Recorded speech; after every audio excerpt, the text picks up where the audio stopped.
Quick interruption because this fixes all content creator problems. If you're consistently adjusting your camera, losing framing when you move, or re-recording content because you drifted out of the shot, that is a waste of time and engagement.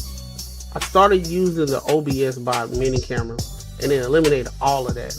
It uses AI auto tracking to follow you in real time, keeps you perfectly framed, and delivers clean, professional video without extra gear or full studio setup.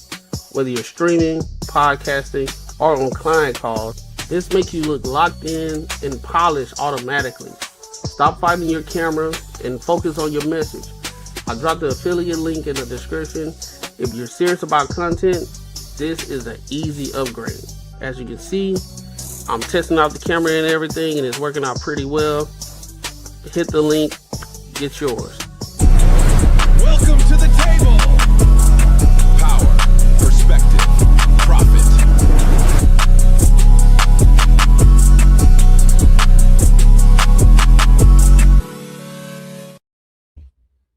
Yo, what up? What up? Welcome to another show, one of the dopest shows on YouTube where we talk about everything under the sun. As long as we get back to the money, real conversations and real solutions. I'm your host, Courtney Egg, and I got my co-host with me, Macaroni Tony, Marcus Courtney, and Unbiasedly Raw. What's the word, fam? What's popping? Hey. New day, more motion. New day, new motion. I dig it. I'm with it, bro. I'm with it all the way.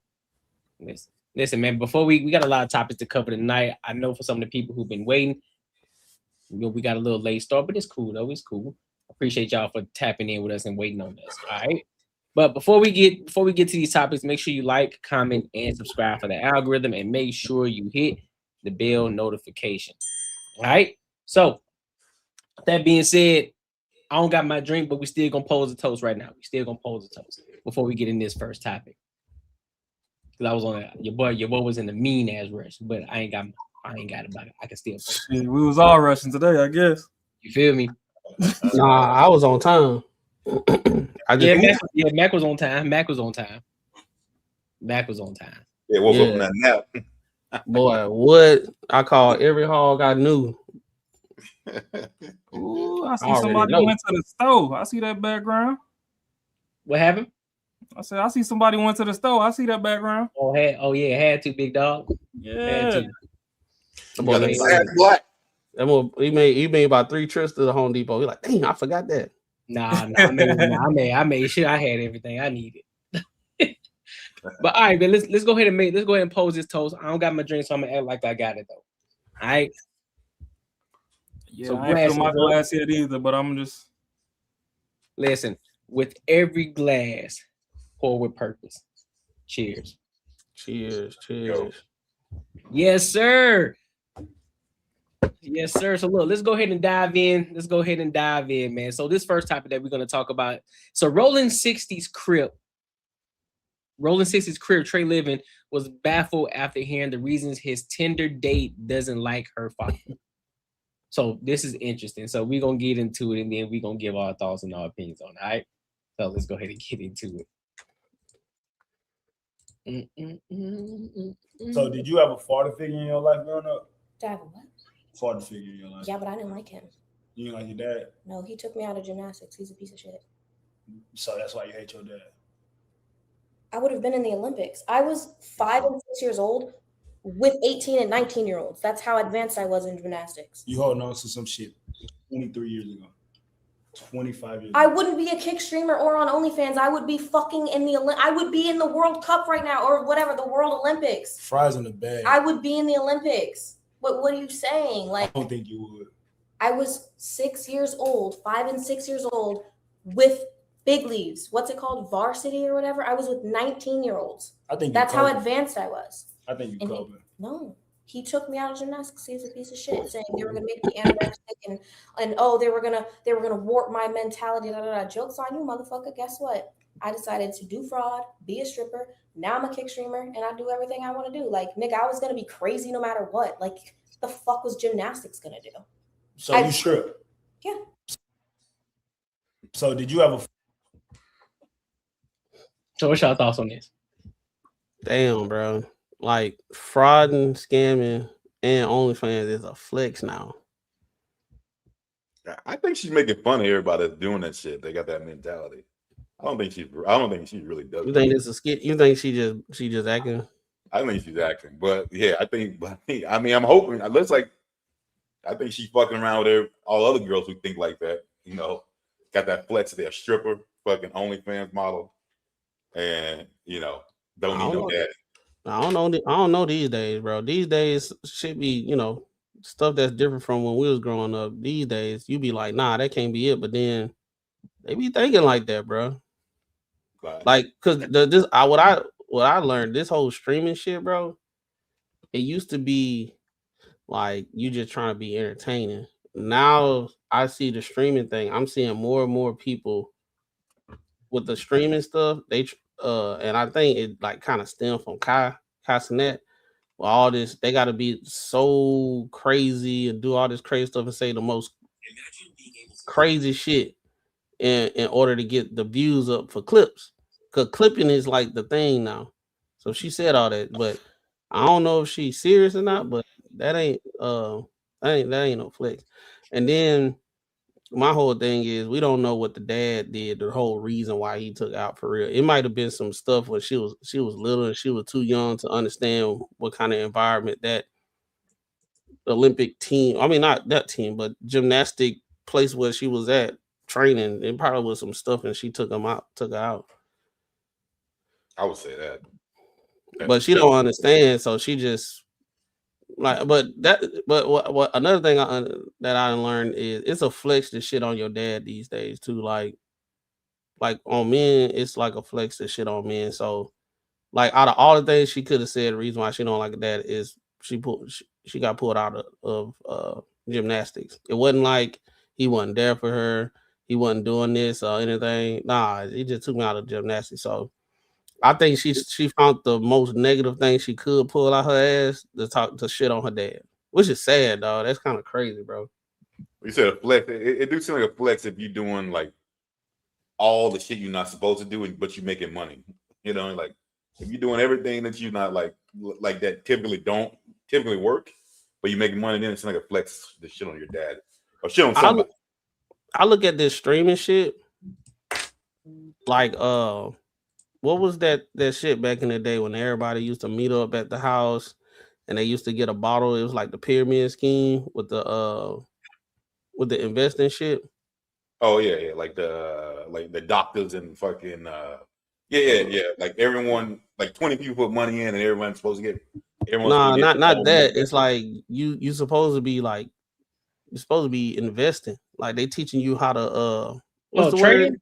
Trading? Yeah, like Forex. Forex, yeah, that is from that. This streaming shit is getting to that point where I think it's like a select few people really gonna make money from it, but it's like it's so saturated now that it's like how can you say there's gatekeepers of it now instead of you just doing what you're doing. So I think it's a lot of these people that streaming, they get a little clips there now and then, but I don't see them making no real money from it. And it's like money like stripper, fucking OnlyFans, the shit she was naming. Yeah, I don't really know her. I don't know her as a streamer. So she might be famous in that too. I have no clue. I think she lying, bro. Because you stripping, scamming, and streaming, and you must not be doing good at all those. If you got to do all of them, she might be I don't know, man. Some people, some people just hustlers, bro. But that don't make no sense because don't everybody promote multiple streams of income? Now somebody talking about multiple streams of income and we don't believe them? Nah, yeah. I think within this situation, she flexing like she doing all good on all those. Like usually a chick, she'll be on OnlyFans and she come on somebody's stream and shit like that. And then she scamming too. And she saying it out in the open. It don't matter. Like why you gotta scam OnlyFans and stream? I can see 2 out of the 3. Why not? Because scamming is illegal. Who gives a fuck? Selling drugs is illegal. Niggas still sold drugs until they built the barbershop. I guess, bro. You still gotta have a legal means to clean the dirty money. But like saying it out in the open. Okay. Their whole generation been saying shit out in the open. But a lot of the whole generation, they don't really be doing that shit. They just be saying they doing it. Like it's like a persona. Like it's the end thing to say now. That's what I'm that's what I'm getting to. It's like everything she did, she hit the high points of all the things that these kids be saying that they be doing, they really don't be doing it. But how do we know that they're not really doing it? Cause to me, because everybody swore that rappers was lying about what they talking about they doing till drill rap came out, and shit, 70% of them niggas in Chicago getting picked up by the feds because they be beefing on live with the switches and shit in the background.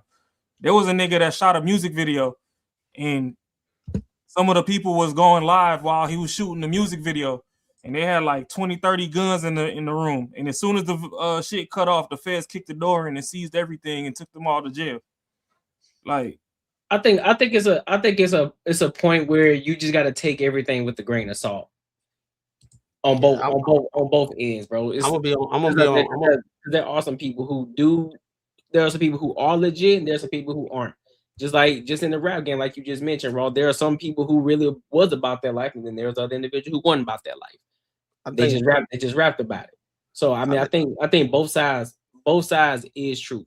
Some people be lying, some be dead, some be serious about the situation. I'm gonna be on my market shit. I don't believe him. His market shit. Like I understand that is true, but it was always a small amount of rappers that was really doing it, and all the other ones just was rapping about it, and they associated themselves with street dudes to build that persona, and they got in trouble too, even though they wasn't doing it. They just caught in the middle of the shit because they were trying to act like they was hard and shit. Yeah, when we was growing up, not now. These niggas really doing that shit. That's why they saying. And then for her to say that, like, you know, the whole reason why she's doing all the stuff that she's doing, like, because she got pulled out of the gymnastics, is, I think that's too far of like a gate of entry to start doing that shit. I don't think so. I think it's far from the gate of doing that shit. Yeah, I don't think so. I think there's a situation. I think some people really are that dumb. Some chicks and people just in general, they hold on to the dumbest shit. They hold on to a lot of dumb things, and I mean, of course, I'm subjectively speaking on this point, but I think that's dumb to hold on to. Well, you might be right, because she did say she's still crazy. What she said, she came out crazy, dumb, and stupid anyway. Yeah, I think it's skit, but she's still messing. She's still talking about real life people that really do shit like that. Yeah. Skit or not, I don't put it past anybody. I'll put it that way, because one thing is, as a parent, all you can do is wish the best for your kids. But what people really need to start doing is supporting their kids and what the kids want to do, as long as it's something positive. Ain't nothing negative in gymnastics. So you could have kept her there. Now, if you couldn't afford it or something, that's a conversation you could have sat down and had and be like, hey, I'm pulling you out because of X, Y, Z. And then maybe she could have also been more understanding as to why. But if you just show up, pull her out cold turkey and do all that, then hey, that could have been what triggered her to spiral, if all this is real or not.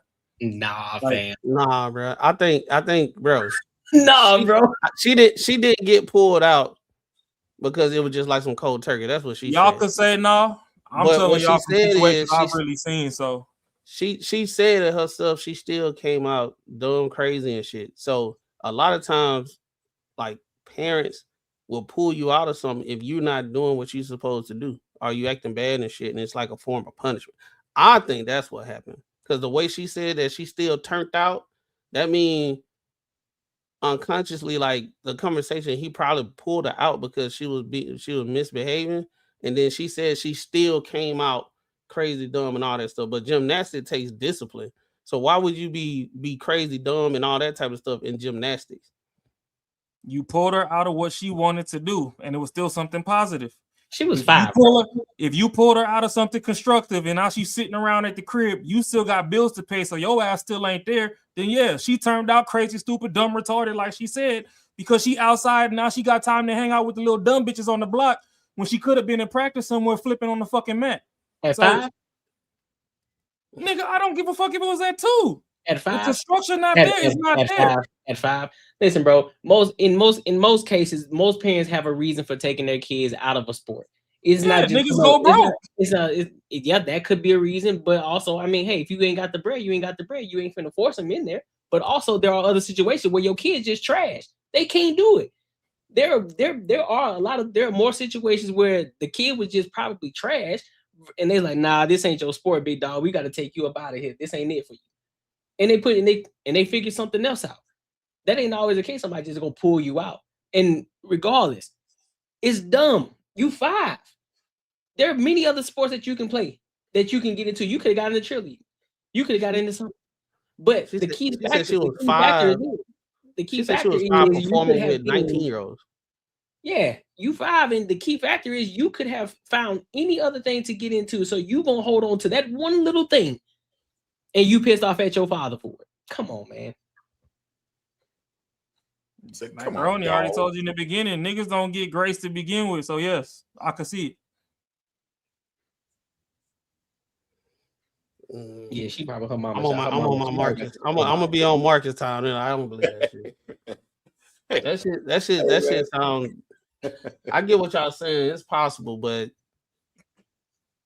I mean, you know, for clips and shit, just like how we reviewing it, I don't believe her. I'm pretty sure if her dad came up here and said what actually happened, most of them be like, okay, we get it. Yeah, because we understand, nigga, your pockets wasn't stretching enough. Mama wasn't dropping off at enough practices. You was paying for this shit, and you like, why am I wasting money if she barely showing up to begin with? Her heart was in it. So all she know is it got weaponized that you was the one that pulled her out, not her mama. Bro, how you know he was too broke to do it? She ain't saying anything to allude to such. She said she got pulled out. Niggas be broke and pulling their kids out. You got out of state. I done seen people get pulled out of sports for many of things other than being broke, bro. And she was 5. Well, I got pulled out of baseball for getting a D. I got pulled out of baseball for getting a D in class. So I mean, there's many reasons for getting pulled out. The coach sat you down, or your parents pulled you out? My parents pulled me out. Yeah, I got pulled out. So then, if you wanted to hate your parents at that point, then that's on you. Because normally the coach will sit you down and be like, "You're not getting no play time till you get them grades back up." That's wild though. Why would I hate my parents for that? Because look, here's the thing. You a guy, you logical. That don't matter though. Regardless, it do matter. If it was already prefaced before, like, hey, don't let your grades drop while you playing this sport, and my grades still drop, I can't be mad at that. What am I gonna be mad at them for? Because you are a guy. You're logical. You get that. Y'all keep forgetting the factor that we talking about the opposite side of the street.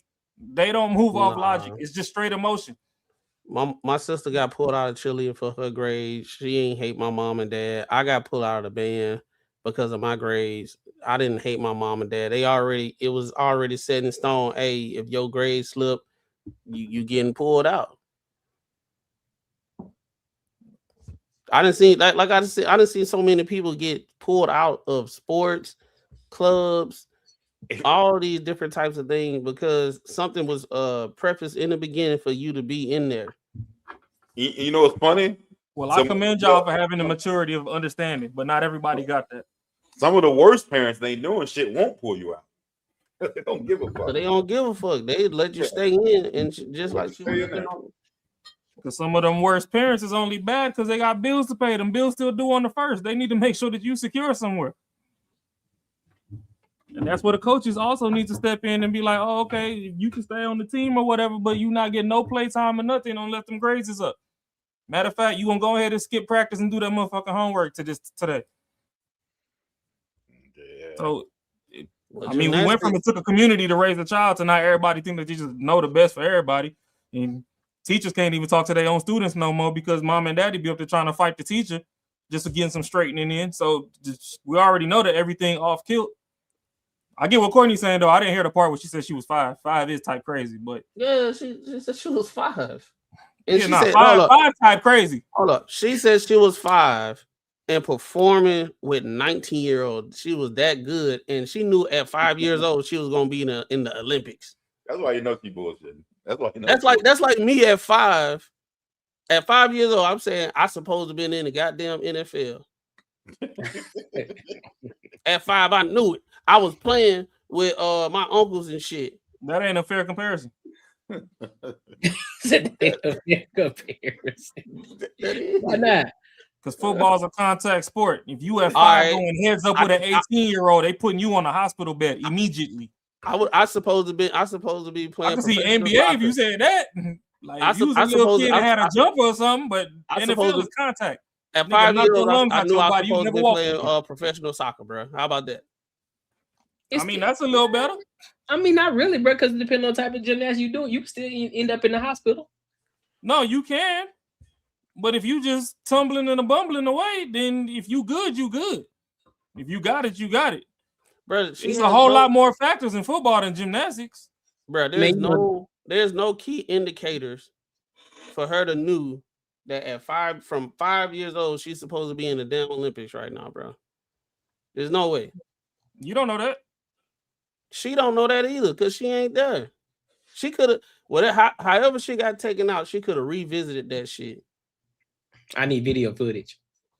She at the age where she grew up, where she young enough that they can have video footage for sure. Like, bro, like when you 5 years old, you learning how to You don't even flip need to and go tumble ahead. and shit. She just got to send us a stripping audition video. If you was tumbling good then, you still tumbling on the pole good now. Let me see how you got in there. Bro, at 5 years old, she was learning how to flip and tumble and all that stuff, and she was with 19-year-olds. Like that's doing all the different tornadoes and flips and all that type of stuff. How the hell she knew she was gonna be in the Olympics when she learning how to flip at 5? Hey, she might have been a pro out the womb. Okay, bro. This shorty started sucking dick at 11, sucking better than their mama did. This man go, man. I wouldn't know. I wouldn't know. I wouldn't know. Some people gifted out the gate. Here he goes.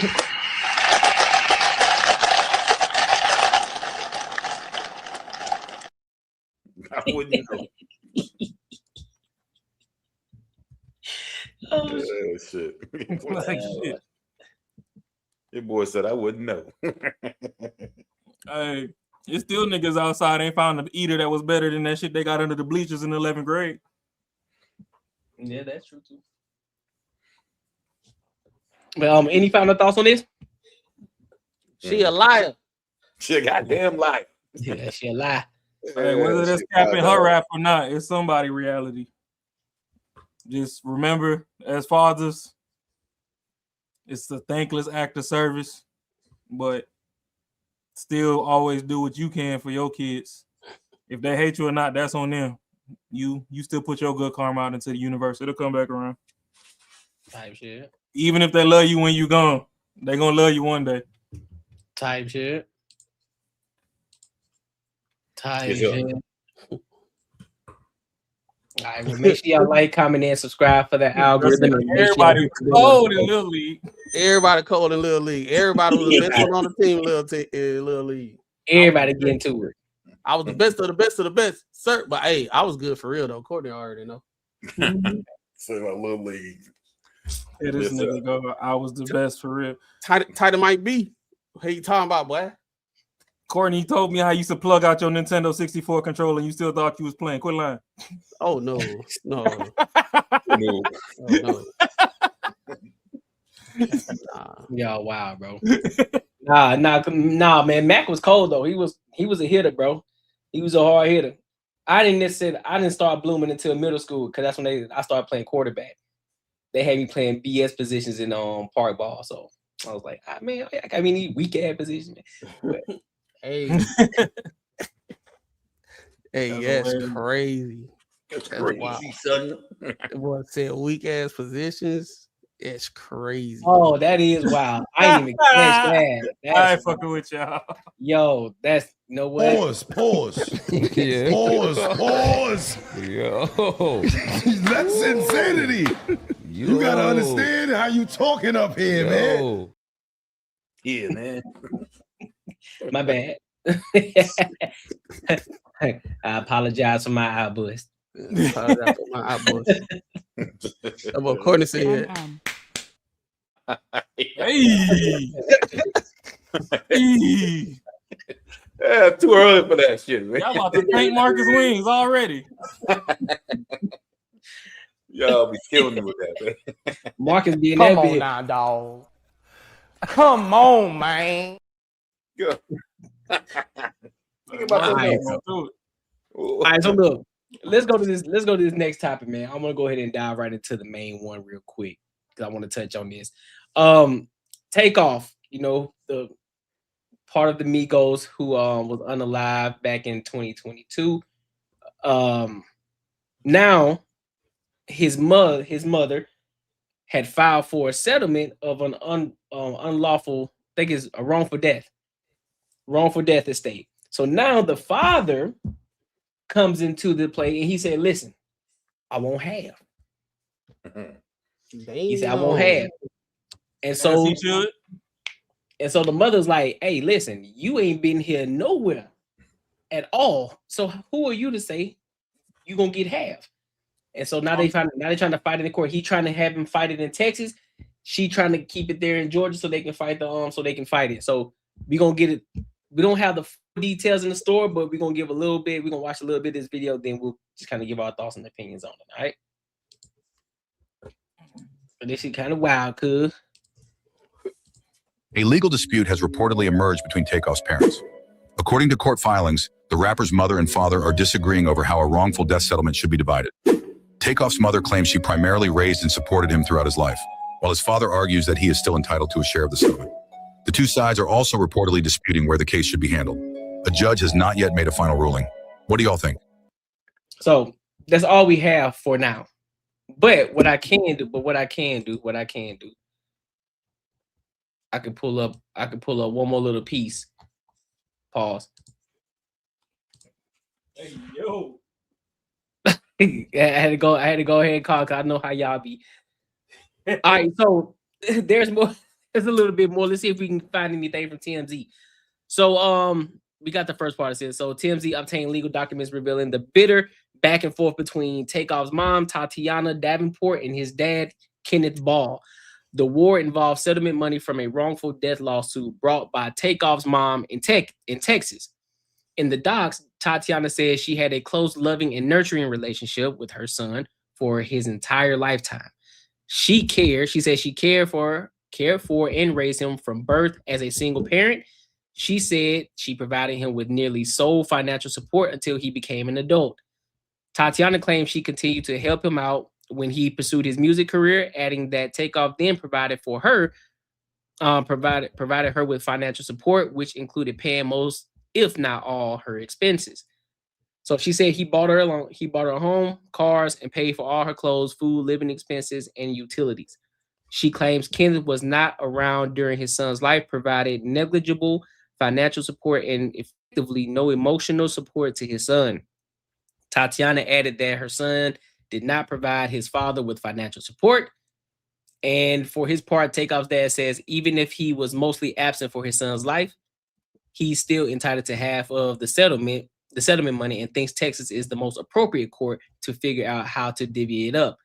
Tatiana is arguing that Georgia, where the probate case was filed, is the better venue to handle this now that the wrongful death case in Texas is effectively over, with the parties reaching a deal. The judge has yet to rule. So, with that information, which we still don't have anything any further, what are y'all thoughts on this? Do y'all believe that even though the father wasn't there for most of his life, do you believe that he is entitled to half of this half of the settlement? That's a tough one, bro, because that's still his dad. I don't know. You know, she can say he ain't do nothing, but you know, we didn't seen plenty of dudes that was a part of their child life, and when the woman said, "Oh, he ain't do nothing," but let's say he did 20-30%. I give him whatever the settlement is. Give him about, I say half to maybe 30 to 40. Cause that's still his son. That's still his son. But if he wasn't really there, if he really wasn't there for real, that's still his son. I don't care what nobody say. At the end of the day, because if the shoe was on the other foot, if the shoe was on the other foot, people will be like, that's still his mom. So, and it still should be compensated. And another thing is, we don't know his relationship that he had with his dad. He probably was cool with his dad, but the mamas, they got the mom and the dad on some different stuff. But he was cool with his dad. We don't know. Yeah, I'm gonna say, because I'm telling you, yeah, that's probably. I know some shit's missing out. If he was completely not in his life and he didn't get no child support, or he wasn't dropping off money every month or doing nothing, like he wasn't doing nothing, like then I don't think he should get shit. But like if he was like if he got hit with child support, he just never saw him, or if he would drop money off, or he saw him like every night. I still think he should get some money if that was the case. If he was financially helping out, and it ain't gotta be financially helping out like what she thinks it should be. Like this motherfucker get his whole goddamn paycheck. Like if he was helping out, doing things like for his kid, yeah, I think he deserves to get half. But if he was completely not there, then no, he don't deserve this shit.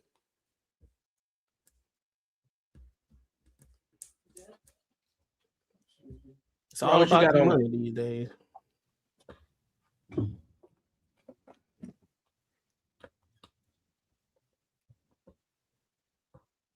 But yeah, most women will fight, and then they probably get something, but that shit ain't right though. I'm gonna say, I think I'm with Mac on this one. And the only reason I'm saying I'm with Mac on this was just because he's still the father, and we don't know the dynamic, or we don't know the level at which he was in his father's life. So just going based off of the mom, I'm gonna say he probably was there. There may have been times where she probably wasn't around, or she didn't know when he was kicking it with his dad. They may have their own personal relationship that she may not have even known about, because there are situations like that where the son is going around the father and the mother not even knowing that she around him. So I think even in that, I would say 20%, 30%, and call it a day. But to say 0%, to say nothing. Well, I mean, if he didn't contribute nothing, then I don't think he should get anything. I mean, it's more than financial. It's more than financial. Then what you mean? The nigga busted a nut. He contributed. Yeah. It'd be the same thing. If a mom dropped her kid off with her dad, with the dad, and she never came and did shit, and then once something happens, got some money, she came her ass around, she don't deserve shit. I'm saying no. Even if he didn't give a dime, but he was around, yeah. I'm saying if he was completely not there, like 100% not there, then no. Yeah. But if he was there, he did something. Like I said, if he got child support taken out, or if he was just that cat, hey, I'm dropping out his money every month, for my child, whatever. And he never even stuck around, he still deserved him some money. Sure. But what if it didn't happen? What if he wasn't dropping off money, but he was still there for his kid emotionally though? Yeah. He was in life. Yeah. So I'm saying any part. I'm saying only if he just was not there complete. Like there was no money, there was not him, there was nothing. And he was just a fucking sperm donor. No, he still get bread. Like, because if it was a woman, you would think the same thing. Yep. Yeah, well, at least you're consistent about that, because I think that'd be bullshit. Hey, that was fuck that shit. Yeah, I don't give a damn. I get what you're saying, but either way, you wouldn't have had a payout to argue to begin with if both of y'all ain't linked and some fucking bodily fluids wasn't traded. So both of y'all still got some emotions tied to the kid, whether you was there or not. It's still your kid. You still don't want your child to die before you. So for my heartbreak too, since you want to take the shit to court, run me some of that bread. I was crying in silence. But since you want to go cry in court again and shit, let's run it. Yeah, I don't know. I mean, I get where you coming from, because women be doing men in the most egregious ways. So, to level the playing field, then hey, especially my dude, if he wasn't there, fuck off. Don't get me wrong. I understand that. But at the same time, too, that nigga might have just been damn manager at Walmart if daddy was in his life. Maybe daddy not being there putting no struggle in that nigga system for him to go be a rapper. So either way it go, whatever the fuck I did helped you. So since you want to go argue for this money, cut me my funyuns. Like, shit. Get my money. Because you wouldn't even be back in court if it wasn't for me stirring your fucking pasta. Shit, yeah, that's hard. I mean, maybe it's hard to believe that his dad probably was not there at all. So I don't know. That's another one. That's fair. Yeah, because I mean, we see it all the time. We see people that's actually have been in a child life or tried to be in a child life, and the mom tried to do her best to keep the kid away, and then go out in public and say, "Oh, he ain't never did nothing. I did everything," but they'll leave out. I was keeping him away from his dad. But like I said, we don't know the relationship they had after he got out their house. Yeah. So while she was growing up, he could have been there not as much as he's supposed to be, or she was keeping him away, or for whatever reason he wasn't there. But the whole thing about it, we don't know what his relationship was with his dad after. There's plenty of dudes after they left the nest and they go talk to their dad and they get the full scoop of shit. And then they start getting back cool with their dad because now they learning stuff. They found out they got brothers and whole 9 yards, bro. Hey, one of them is his uncle, right? That's in Amigos. I think believe so. I think Quavo. Offset. No, Quavo. his uncle, yeah, his real uncle. Man, and them fools probably ain't that far off in age. Nope. Not even. That's wild. Nah. Hey, that's some funny shit, bro. When you run some cat that's young, and that's my uncle. Yeah, but we had somebody like that where we live, man. They the kid was at the time the kid was like 6, and then the nephew was like 20 something. Like what? Hey, I got a question though. Since we on the topic of liabilities and who liable to get some shit. Mhm. So technically, whether you know your parents or not, if they sign your birth certificate, that's your parent, right? Yeah. You know how like if somebody died, like let's say your Ma Dukes or your pops or something pass away, and they got like outstanding bills or whatever, they try to throw that on your shoulders. If you could prove that they was never around, would they fucking dismiss that shit, or you still just on the hook just because they on your birth certificate? That's a good I question. think it's one of like what kind of proof would be shown that he was never around? That'd be kind of hard to prove.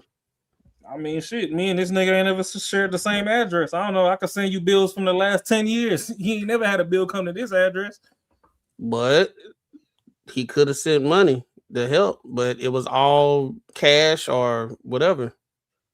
So then he was not around, nigga. Don't put that nigga damn 400 credit score on my head because he No, gone. what I'm saying is a lot of times when people be having kids, they just be smashing and they live in 2 separate households or whatever, and they had a baby and they don't get back together and everything. But he could have been there. They just live in 2 different separate what's that? She probably had full custody. Like it'll be hard. What I'm saying, it'll be hard to prove because the scenario of what we don't know. She could have tried to keep that man away, right? They And keep the motherfucking bills away if he gone. That's what I'm saying. It's pretty much the yin yang of what like Marcus was saying. Like shit, if OG wasn't there, then I don't see why he should pop back up and magically get paid. And then he was asked, if it was the mom, is it the same way? And I'm like, yeah. I mean, either way it could go, they still went half on the baby. But on the other hand, if we gonna do it that way, then shit. If I ain't never know this motherfucker, he passed away, stop sending the bills to my house. I don't know that nigga why y'all trying to make me take over for what the fuck he had going on. Yeah, I don't know if you liable to pay for their bills. Ain't my shit. Well, I know if they pass away, then creditors and stuff, they will come. I got a homie right now going through that shit. I don't know how he did it, but he on his last like 20K stretch to pay off. Wow, they got him. I would be like, hell, I ain't paying for that shit unless you kept something. Oh, like my mama would have did like this. I'd have did the same shit, but I'm like, ooh. Yeah, unless they had a car or something, you took it. Then all right, maybe that. Yeah, if that motherfucker had some bills, paying that shit. Yeah, no, that shit. I don't know what kind of bills it was. I ain't get into Buddy's personals, but I discovered that. I'm like, okay, that's wild. So I'm like, shit. I know. If it's gonna be a trickle down, it should trickle up too. I know it used to be some myth back in the day where if someone died, you can like, then they had to fork pretty much fork over if they had a house or a car or something. Then they kind of like, kills the debt. And that's straight up bullshit. Oh yeah. That's I don't know. That shit just wild. That's one of them hood myths. I mean, it might have had some facts to it, but they just know how to portray it to us. Now I know what it was. It was someone died and they take the car and they just flip that VIN number, or just be riding dirty the whole time until somebody did a repo man actually find them. No, I mean there's that too. Yeah, you're right. That's they were like, hey man, no, this car mine. But I don't know, the way women be so hard-headed nowadays and so adamant to keep people away from their offspring and all that. I'm riding with Pops, man. Run me some of that bread. I mean, yeah, I think that's the only people that they can 110% control, and they have to listen to them. Are kids. They got to. So I mean, yeah, they don't want you to have no input into them at all. Yeah, it's all bullshit. The crazy thing is, what's that girl? The lady that said she wouldn't date a bus driver. She like a lawyer or something like that. Oh, I know what you're talking about. I forgot her She name. she getting paid to promote women, single women by choice. She actually telling people to buy sperm and all that stuff. That is the craziest shit right there, man. So now it's like I'm talking about. She was talking about get your this will be a good present for your line sister or this, that, and the third, and blah blah blah. So now it's going to be one of those things where I can see this gonna be pushed, and it'll get to the point that it'll be normalized, like all the women freezing their eggs and stuff. But this right here, you'll have all these women that's by choice, single moms by choice, but they'll still say men ain't in the picture, men ain't doing what they supposed to do, even though you purposely took the man out the picture and you got some random dude sperming. Bro, you see it. You see, if you watch any of these other shows like these rich fucking people shows, that they do it all the time. The chick got broke up by some dude and they want to have another kid, and they think they have parties about this shit. Having having parties where they got like this big booklet of fucking dudes that they get to choose their sperm and shit for the kid that they about to have, and make it like a fucking party. And these motherfuckers be like, they be like, saying like it's the best idea in the world. Like, god damn, bro, like it's so crazy. I mean, shit, I'll donate them a kid, but I need the guts. Old fashioned. Yeah, we gonna make them the natural way. And I can just sign away my rights on the back end. Yeah. Shit, that I wonder how much I want that good grade A sperm going for these days, Got a big old specimen. That shit sound lonely, bro. That shit crazy. Like, damn. Buying random sperm. Bro, that's why if you watch I used to it's a fucking entertain me a little bit. I used to watch some of the Kardashian shit. So what's her name? What's the one else with Lamar? That's Chloe, right? Chloe, yeah. Yeah, so the last kid she had, she didn't have it with Tristan. She had it with she had she did they had a surrogate that did it, right? Mm-hmm. And now she thought it was a good idea because she wanted to have another kid, and it wasn't like they didn't do it together. And she was talking about like doing the whole thing, like how she wasn't even bonding with the kid because of some certain kind of type of shit. So it was all just like, you know what I'm saying? All just like, arm candy and just way they feel at that time, but almost like a goddamn dog that you ain't like liking as much. You like, give them away or some shit like that. But obviously the kid stuck with you. So, and since they're on TV, they're not gonna just go ahead and return the kid. Man, so that kid's be humping on their dog. Shit. Yeah, we ain't gonna get into the dark side of the internet, but they be humping on them dogs. Yeah, goddamn dogs. Yeah, so motherfucker got 2 male Rottweilers and shit running around the house, and every time you come, they barking and trying to tear you to shreds. That's because the dog's telling you that's my bitch. What the fuck you here for? Get the fuck out of here. Killer dogs. Dogs like, you ain't finna come over here and stretch out. Eat the meat. Shit. Facts. Well, make sure y'all like, comment, and subscribe for the algorithm, and make sure y'all hit the bell notification. What we got? Oh, let's go to this Big Tiggers, man. Let's go to this Big Tiggers topic. No, wait, no. Before we go Big Tigger, let's go to Drake first. So Drake. So there's this shorty named Suede Brooks. So she talked to I think she talks to Bunny XO about the viral 2022 yacht photos with Drake, opening up about what it is like dating him, revealing things that got scary toward the end after receiving what she described as alarming messages, and addressing whether his leaked video was actually real. So we're gonna dive into that topic, and then we'll give our thoughts and opinions. Because this one I forgot about this one, so this one be pretty interesting. This one be pretty interesting to talk about. This whole yacht situation that happened with you and Drake, because I know there's so many rumors around there that are always flying about like you and Drake, but really it was because you were dating like one of his friends or something, or were you and Drake dating? Here, no, that's funny because that was also like another narrative that they kind of spun. Gotcha. Yeah, let's clear it up, sister. So basically, I was staying on my friend's boat, and her father had hired Drake to come to the boat and throw a party in Saint Tropez, and Drake had never been to Saint Tropez, and so he came on the boat. He came with his friends. It was amazing. He's such a great guy. Obviously, when I met him, I was like, "Oh, this is so cool that he's like coming on our boat and performing at our party." Yeah. You know. But yeah, I feel like the narrative that was spun was like I kind of stepped onto his territory, and like when in reality it was like, no, he came onto our program, right? And it's funny how the internet likes to, switch things and turn things around. Yeah. Did you and Drake ever hook up? I'm gonna take that as a yes. Yeah, I mean, we did. Okay, and he's great. Yeah. Would you ever? Are you guys still friends, or?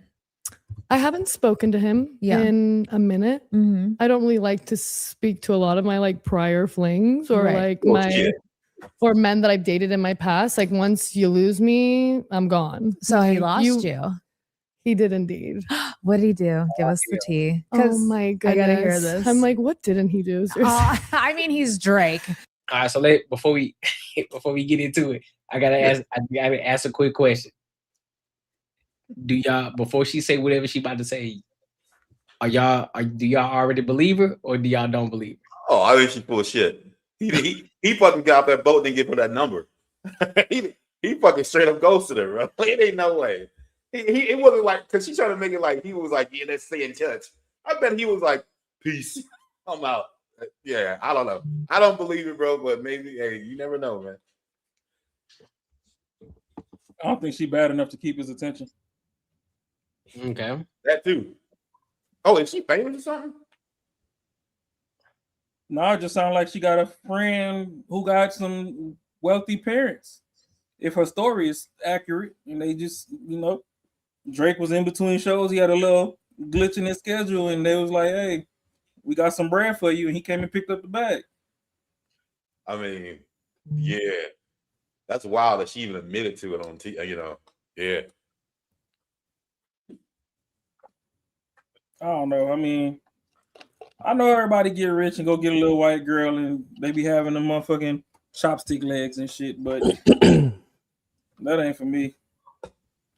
I'm trying to see what's the issue.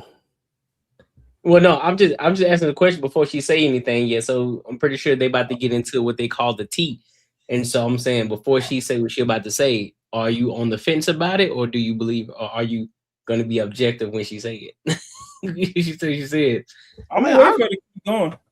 I ain't gonna lie. I'm tired of these random ass unknown chicks that hook up with a celebrity getting camera time to talk about just regular human shit of getting together and smashing. I Like- know. Oh, go ahead. No, I'm like it's like that's the thing now. It's like the talent level of these type of, I ain't talking about all women, these type of women, they don't have no talent. All they got is to talk about they experience with a celebrity dude. That's it. And then they get booked for shows and podcasts now and shit just to talk about, did y'all have sex? Well, and then it's just she gonna say the regular shit, like they talked and then they smashed and it was all good and nothing crazy. Okay. He doesn't strike me as a man that can have like a solid relationship, you know, because he's Drake. And he's also just like so talented and so busy in what he does and lives like he lives such a big, fulfilled, busy life. That, How long did you and Drake date?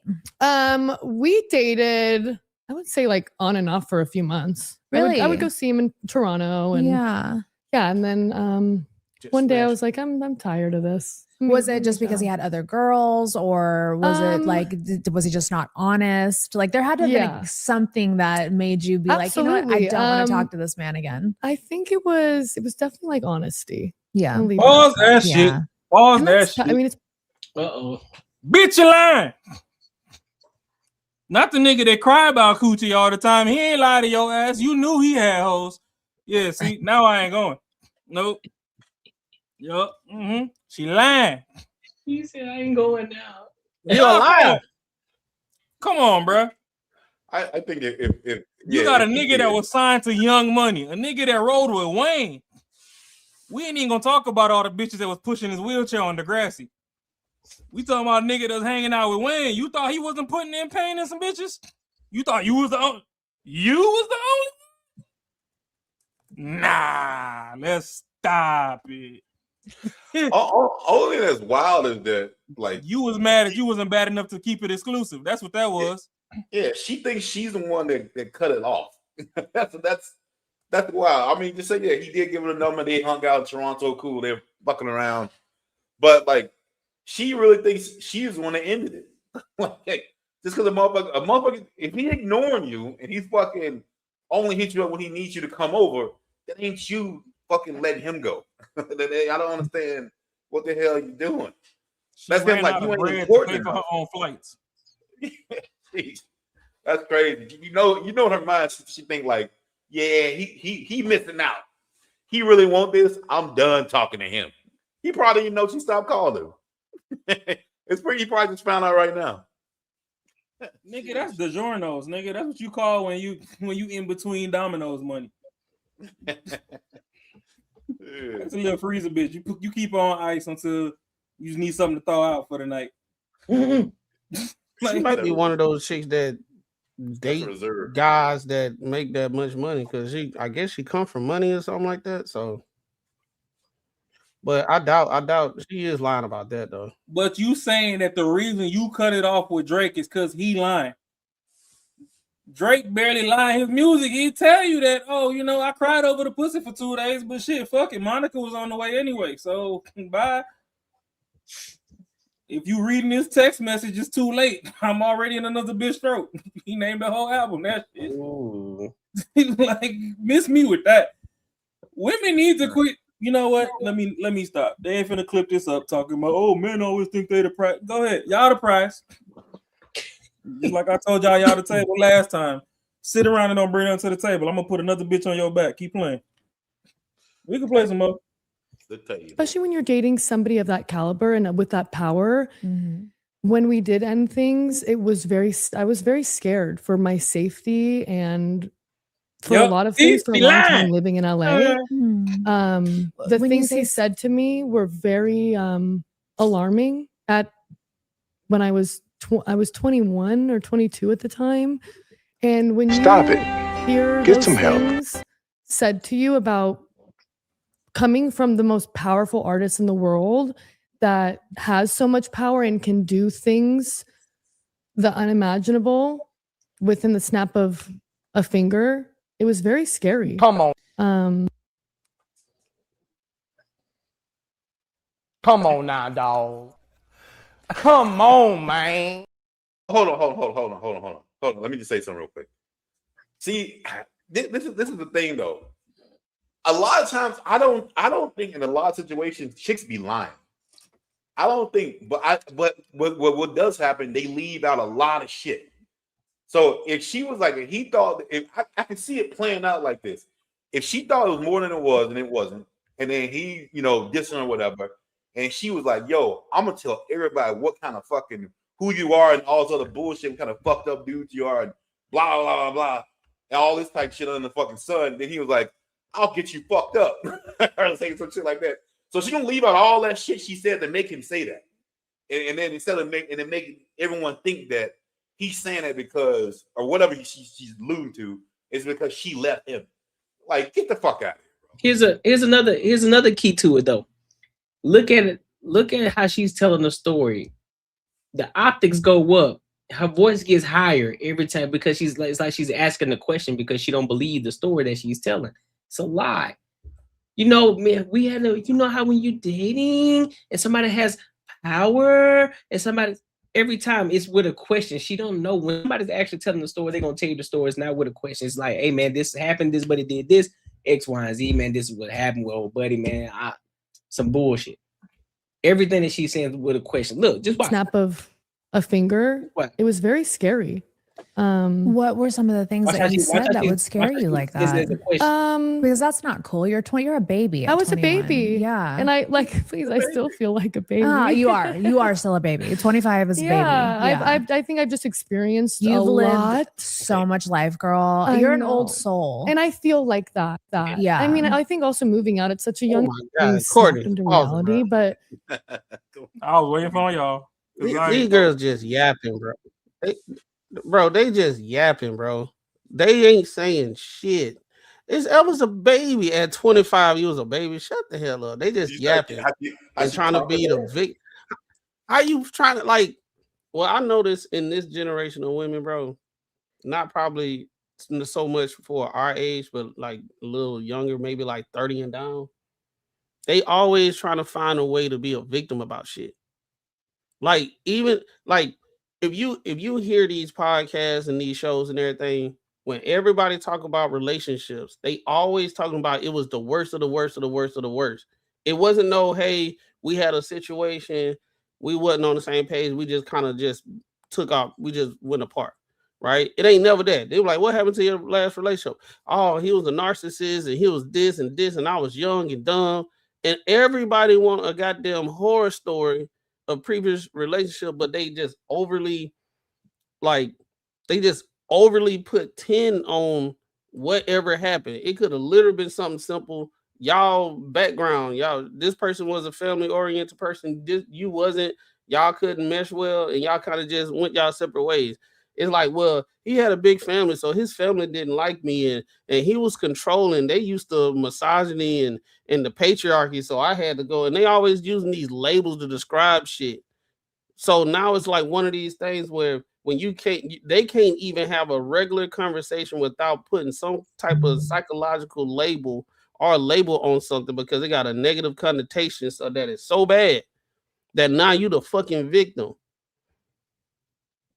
Like, this shit is stupid. They just up there yapping. Yeah, you were a baby. Yeah.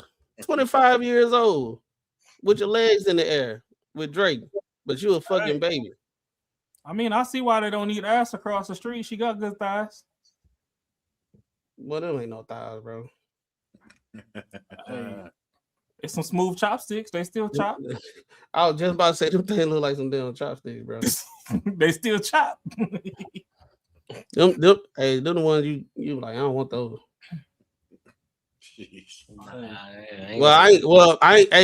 I ain't really with the what is it, snow bunnies? Hey, sometimes you gotta stir the top ramen before you can get to the foe. They are not my fucking preference. They ain't mine either, but I see what they see, Mm-hmm. Power and can do things the unimaginable within the snap of a finger. It was very scary. So she said, what were the most powerful artists in the world? that has so much power and can do things the unimaginable within the snap of a finger. Yeah. I think I've just experienced You've a lot. lived so much life, girl. I You're an know. old soul. And I feel like that. Yeah. I mean, Also- I think also moving out, it's such a You're an old soul. They got a fuck the old repertoire soul of shit part. to say. Fuck the old soul part. Y'all ain't missed the fact that she just called her a hoe. Nah, I ain't. She called her a hoe. Mm-hmm. No, she said an old soul. You live so much life. Oh Yeah, yeah. she called her that without telling her. Without calling it. She said it without saying it. She said you done sang into every mic on the choir. Mm-hmm. You just out here mic blessing. You live so much life. Yeah, oh, okay. Throw that ass in a circle. I hate getting into it. I get into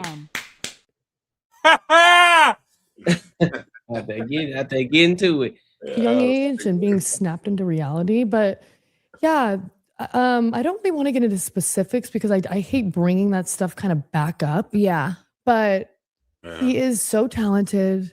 I know he has a great heart, and I wish him nothing but the best in his future. I hope he finds somebody that he loves and cherishes for the rest of his life. But it wasn't me. And it got to a point where it was almost like I physically and emotionally can't give you what you need. So I'm going to step away. Yeah. And I kind of left it at that. I mean, And if he's saying then- things to scare you Well, like that's that, where you I don't was- deserve that. Well, that's where it was scary because That's almost abusive. especially with, like I said, somebody of that power, like getting text messages that he's going to have bitches fold me up verbatimly. That's what he said. I was like, For what oh, I'm reason, going to lock though? my...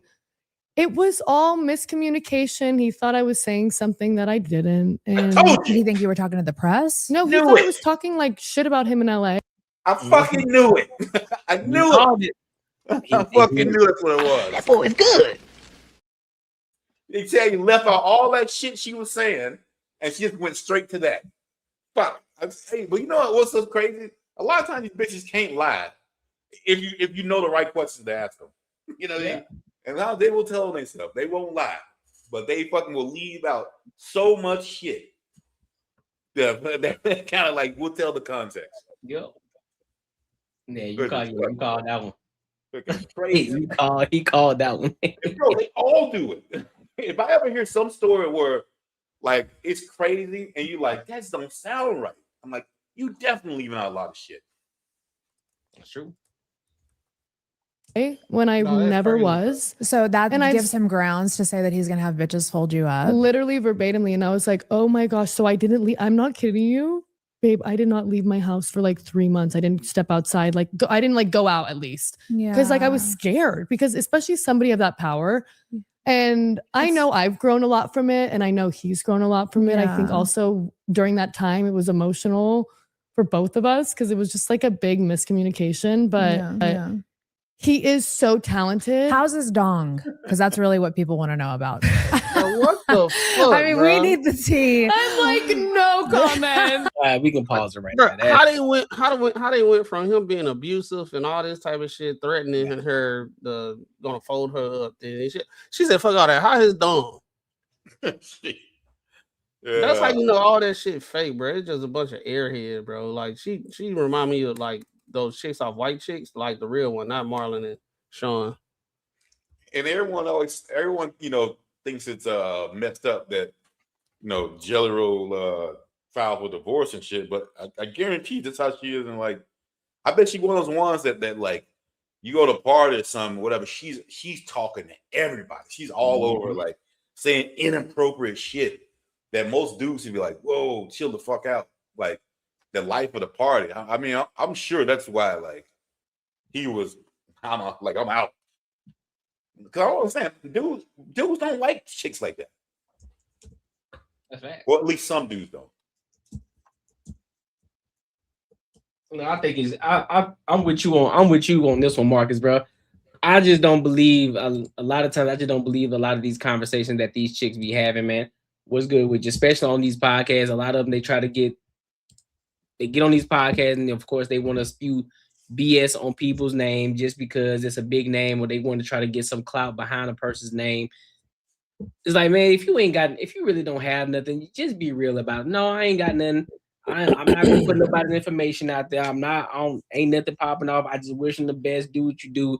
Now you just trying to allude to some BS. Oh, well, time they're gonna fold me up, but yet you don't want to put out the information of what got to that point because you said something that he took the wrong way. You didn't want to tell us what you said though. Like, nah, we good. Don't do that. Left the whole part out. Right, like don't do that. Don't leave out nothing. Tell the whole story so everybody can get the full context. Don't do that. And we can see that, bro. It'll be like if I was like, man, I like this girl like this Kelly Rowland type chick, all on my shit, bro. But I just couldn't give it a time. Y'all be like, man, you full of shit. Like you're like, you are full of shit. Like get the fuck out of here. You are not. And I'm about to keep looking at you like, why you don't believe me, man? That's fucked up. I'm telling the fucking truth. Like, cause I live in fucking reality, man. It ain't no way that girl. She is not like on the level of a dude that's like a Drake. The chicks that he could pull, and just to be like I'm like half the shit that's coming out. Just don't match up, bro. Just don't match up, man. I agree. Yeah, I ain't going for all that bullshit she talking about. And I mean, shit, maybe half the story locked behind the NDA. So she's trying to still create a story while not violating the signature she left on the paper. But all this, if Drake was gonna have your ass beat, you would have had your ass beat. I ain't going for all that bullshit she talking about. Yeah, I think they just trying to get some clout, man. Just so people. Bro, all the conversations be the same, bro. Like anytime they start talking, they get the real shit out, which is the real shit. You heard in the beginning. She really, that's what happened. Heard how they met and all that happened. When that girl started asking questions to try to get something more exciting, she ain't have none. So she had. Well, when you're not being descriptive and you just being very, very like broad, so it'll lead. So people that's listening is up to interpretation for their own mind to go straight to what everybody's been primed to think when those words are said. That's basically what she's doing. So she don't have to actually lie, but she being so broad. Because when you heard her, she was saying that it's just scary having been with somebody that got all that power. And then that girl just came in. It's like semi-abusive. Like you working your ass off and becoming like a rapper and like being successful, and you got a lot of influence. Now you just automatically label abusive. Yep. And you chose to actually be with this person. You chose to get with him. Like if you thought you already knew who Drake was, everybody knows Drake for who Drake is for such a long time. Everybody know Aubrey Graham. Like everybody knows his ass. If you already knew what kind of influence he had, so now you with him, now you talking about, oh, it's scary, right? But then you wish he was a great guy. I wish him the best of luck. It was just a misunderstanding. And then she went back to talking about, yeah, but it was scary. Dog, this is what I be talking about when these girls be like, they be trying to get dudes caught up and dudes don't even do nothing, but the stigma currently right now, like I said, anytime you break up with somebody or you no longer with somebody, they always make the situation bigger than what it really is. Yep. To try to villainize them. So now every woman got a horror story of them messing with a dude. So now it's like all men are bad, even though it was just some regular, y'all wasn't on the same page shit. I guarantee she lying about that whole I'm gonna get some people to fold you up and shit. I don't think you lying. I don't think she lying about that. I think she said some shit that really threatened him, and he fucking said, "Yeah, all right, you keep doing that." Yeah, that's why I think it was too. I think it was something that she said. She just don't want to put that information out there because then now it's like, oh, I can't. Now I'm gonna look like the bad person. Cause she got money too, so them people, them rich fucking white girls who got money think they can do all kinds of shit. So don't let that fool you either. Like, so she's probably saying some shit that hey man, don't fuck with me. Daddy got money. I'll get you. Yep. I agree. And then when you know white girls that have that cadence when they talk, you know, and then I was something and then I was like scared, and you know it's kind of scary. You can't trust them types of chicks, bro. Yep. They be lying their ass off. Never fails. They be lying their mouth off. They ain't got no ass. They got pencil legs, as I guess what y'all saying. Yeah, they lying them chopsticks off. You know she ain't sitting on nothing Can't take y'all ass nowhere. at all. Not over there. Can't take it nowhere, man. Well, 42 Doug and them say, I want the thick one. Yeah, it all comes down to the preference, you know what I'm saying? Man, preference or not, y'all gotta stop letting the 3 and 4s play with the 7s and 8s, man. Y'all tainting the pool.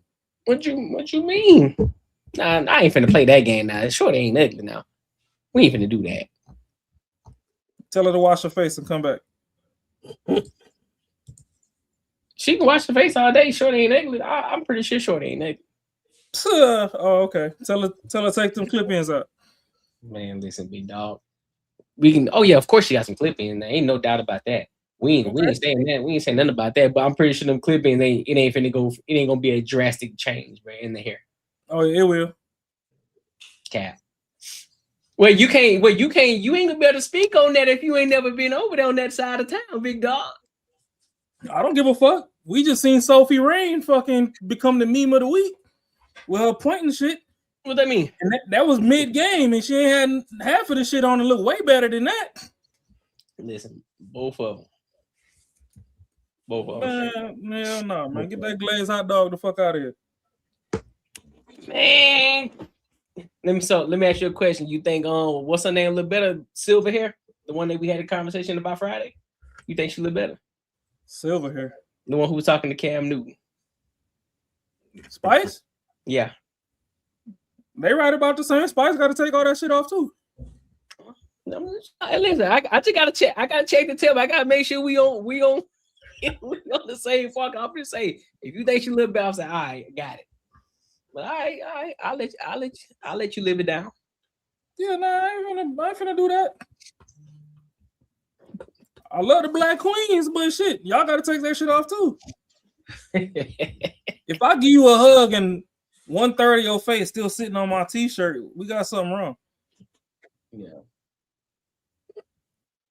That's fair.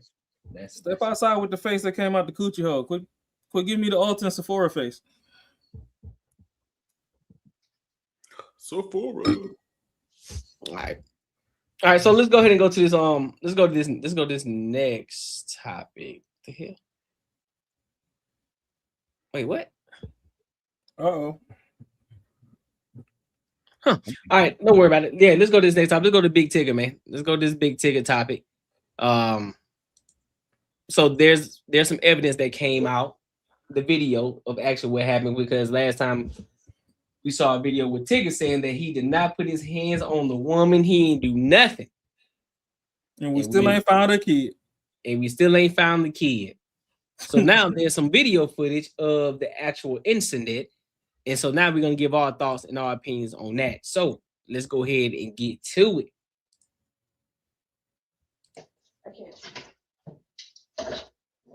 There you go. Now reflect it back up. This is yours. I am bleeding. This is yours. I'm bleeding, so take a picture. No. Take a picture. Take a picture. Alicia, stop. Take a picture. Alicia, stop. Get off of me. Get off of me. Get off of me.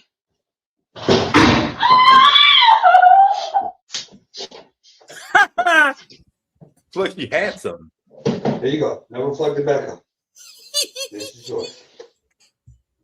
I am bleeding. This is yours. I'm bleeding, so take a picture. No. Take a picture. Take a picture. Alicia, stop. Take a picture. Alicia, stop. Get off of me. Get off of me. What's that, my nigga turntable? Get off of me. Look like it. Busting that head. Yeah. She was definitely trying to take some of his shit. Oh shit. Yeah, she was being petty. She'll like take a picture. So I guess she'll like take a picture because you ain't finna see this shit no more. Yeah. Yeah. I'll put it like this. I'm not going. I'll put it like this.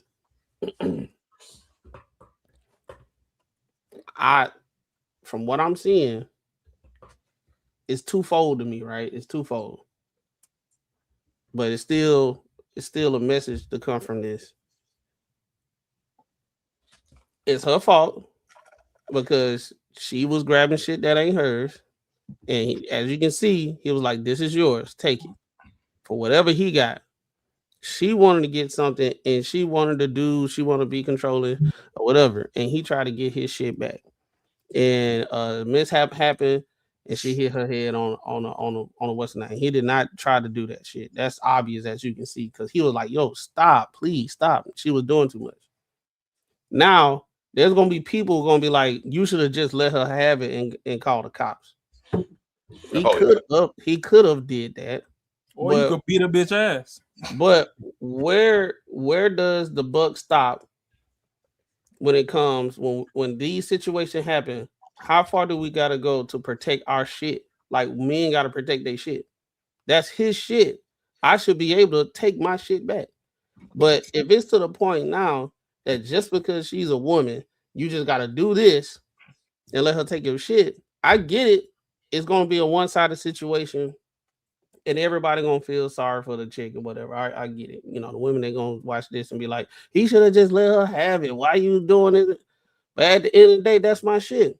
If this was on the other shoe was on the other foot, they would have been like, why you grabbing her shit? Leave her alone. Like, if you this pissed off, just leave the damn house. Why she couldn't leave the house? You know what I'm saying? But now in today's society, bro, it's like, you as a man, we got to get our ass whooped. We got to get hit. We can't fight back. If they trying to take our shit, we can't do that. If they busting windows out the car, we can't do nothing. You just got to call the authorities and just let the shit happen, and then ain't nothing gonna happen. Or sometimes it do gonna happen. Right. It is gonna happen. But still, though, at the end of the day, that's why I said the overall message is, we as a society need to, like, well, women need to tell other women, stop playing these games and like leave people shit alone. If you're unhappy with a dude, leave. Don't be vindictive and try to fuck up his shit and all that stuff. Because if he want to protect his shit, he got the right to. Like, leave his shit alone. And then her dumb ass admitted that he didn't do it. He didn't put hands on her. But like I said, Courtney, they don't be telling the whole story. So when she went online and said, I asked my husband about this shit, they did that shit over because it's broad enough for people to speculate and understand exactly what was going to happen. And she put on social media and she tried to destroy his character and destroy his career because she can't get her way. And that shit crazy because, for one, her kid ain't still missing. Something going on with that. And then I think her ex-husband, I heard some audio from him, and it was like she was saying that he was abusing her and he wasn't even in the same city when she accused him of when shit was going down. Like, he had to run in with the cops multiple times because she was lying. Now, I ain't saying all that because she did this on purpose, but you see how wild she is. Like a child. Like, that's some children stuff in the classroom, messing with a dude being on some petty shit. That's a pattern, bro. If she fucking blamed her ex-husband and then try to get him, he wasn't even in the same state. He wasn't even in the same city, bro. And she said, and she got him locked up, but they found out that he wasn't even in the same city, so the shit got dropped. That's crazy. Yeah, and that whole video, like I said, she knew what motherfucker was gonna think happened. She didn't have to say shit. Like, yeah, just ask my husband. She didn't say shit. Fucking still got the tears going, crying and shit. Fucking, got the scar. And then knew everyone's gonna think he beat the shit out of her. And bro, I mean, it's so crazy now to see, like, oh, I didn't even know my fucking thing wasn't on. It's so crazy now to see, like, that now everybody's recording everything. man, back in the day when people didn't record shit or couldn't, damn, you know how many motherfuckers got wrongly accused and all kinds of shit because this sort of technology wasn't out there, and now it's starting to come to light. But then they still want you to believe fucking everything they say. Which, I mean, the thing is, bro, it's still going full force with this, you know, them starring shit and only telling half of the story. Like they gotta understand that there's fucking video out here of everything. But no, another thing you said that is true, Macron, is that there are gonna be people saying what he should have did different, which is crazy as fuck to me that people even think that way. It's like someone is the aggressor, someone's doing something else, and just because you're stronger than them, you should be the one with the restraint, not them. And you should be the bigger person and walk the fuck away. Like it's crazy. You in the wrong for protecting yourself or your shit. Yeah, your shit ain't worth it. That's very, and literally thinking they think you should think, hey, your shit ain't don't matter what the fuck they're doing. But since you're the stronger one, you should be the bigger person and walk the fuck away and let them do what the fuck they're doing. It's almost like I see these videos all the fucking time. Two girls stealing some shit, one of them pregnant. And she acting a fucking fool, keep screaming, I'm pregnant, I'm pregnant, I'm pregnant. Then her friend yelling at the cop, yo, leave her alone. She pregnant, she pregnant, she pregnant. And you're like, yo, tell her, what the fuck is she doing? Tell her stop fucking moving. Comply. Like, what are you doing? And that's never like a conversation. It's literally they going at these cops being like, she pregnant. And it's like, what the fuck are you talking about, man? Yeah, I'm just sick of the vindictive mentality, man. There's always something that sparks for some reason. A lot of these women, they want to get back or try to get revenge from these men for what? And here's the thing: when you got evidence that shows it, we got the video here, yeah, cool. He put his hands around it. If anything, all he was doing is trying to get his thing. All he's trying to do is get his property back from her. But of course, she wanted to be extra. Stop, let me go. And then she hit a little head on the door. Now she's screaming at the top of her lungs as if he just beat the dog brakes off of her, which that ain't the case. Based on this video, that door, they was just rumbling and she just so happened to hit the door. And so now they're going to try to make something big out of it. Man, listen, I hope whatever it is that's going on, I hope he win the case and she going about her business. Because again, we still don't know where the kid at. Where the kid at? That's the question. Where the kid at? What happened to the little girl?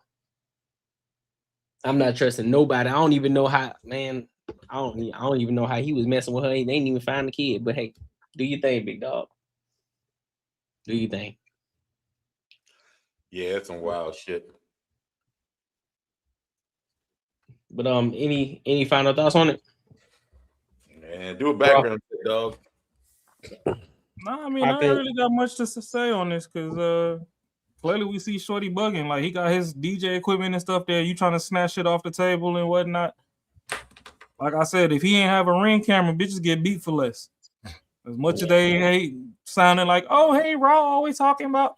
I don't give a fuck what I'm talking about. Y'all want the old school love back. Y'all forget that Pawpaw used to beat on Mama. Take it down through that. Some of them scars that they showing, you talking about, oh, yeah, this is from an injection. Nah, they was shooting at each other back in the day. He had hands, she had a gun. It was up in the house. It was Mr. and Mrs. Smith back in the day. So him simply just trying to restrain her and she acting like a damn toddler, like I tell y'all all the time, pick your favorite toddler and rock out forever. She fucked around and tripped and bust her head on that damn dojo. It is what it is. If you would have just listened, grabbed your shit and left, you would have been all right. You ain't want to. Motherfucker bear wrapped you and tried to get you up out of there away from his shit. You cracked your muffin top open and now you trying to make it look like it was WWE going on. Get the fuck out of here. I ain't got time for this shit. We ain't entertaining bad behavior this month. Jordy need Jesus. That's why I leave it. Go find your kid. Mm-hmm. You got a missing kid. Go find that. How about that? That's a fair point. Yeah. It's just sad that this type of thing has happened so many times, and I'm glad men are waking up. I saw a guy, a woman was doing something similar. He was trying to get custody of his kid doing the exchange at the police station, and the lady assaulted him when he grabbed for his daughter's hand. Right? He got a 360 camera, and every time they do the exchange, he record. The crazy thing is the police saw the video, and some of the police still was saying that he reached out for her, but they did a full investigation of inside the building. This is inside the building of the police station, and he grabbed the little girl hand, and she punched his arm out the way. When it's his visitation, where she's supposed to be giving him the child. So y'all gotta, when y'all in stuff like this, y'all have to record, bro. Y'all got to freaking record, because that is gonna save y'all, and that's what's gonna get y'all custody of your children. All this stuff when women be like lying on people and overhyping stuff because there's no evidence. Y'all need to protect yourself. I ain't talking about the men that's actually doing it. I'm talking about the men that ain't doing the shit that these women are saying that they doing. If you actually beating up on women and shit, y'all tripping. You done. Oh, you want to talk about the one where they're outside? I don't know if it was a police station, but the mom threw the kid at the dad, and then went back and maced him with the kid still in his hand. Oh No, no, that one was crazy. Hold up. I got a friend right now that's going through some stuff like that, bro. Yeah, that one. Okay. Dang.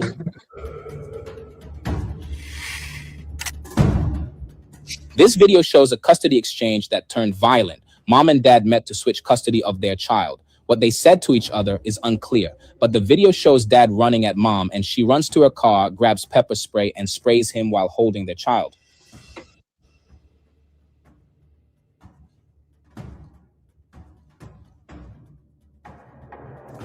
Why would he do that? These situations can be really dangerous and even deadly. If you and the other parent do not get along, it's safer to do exchanges at a police station or have a family member pick up or drop off the child while you stay at a safe distance. Is that police?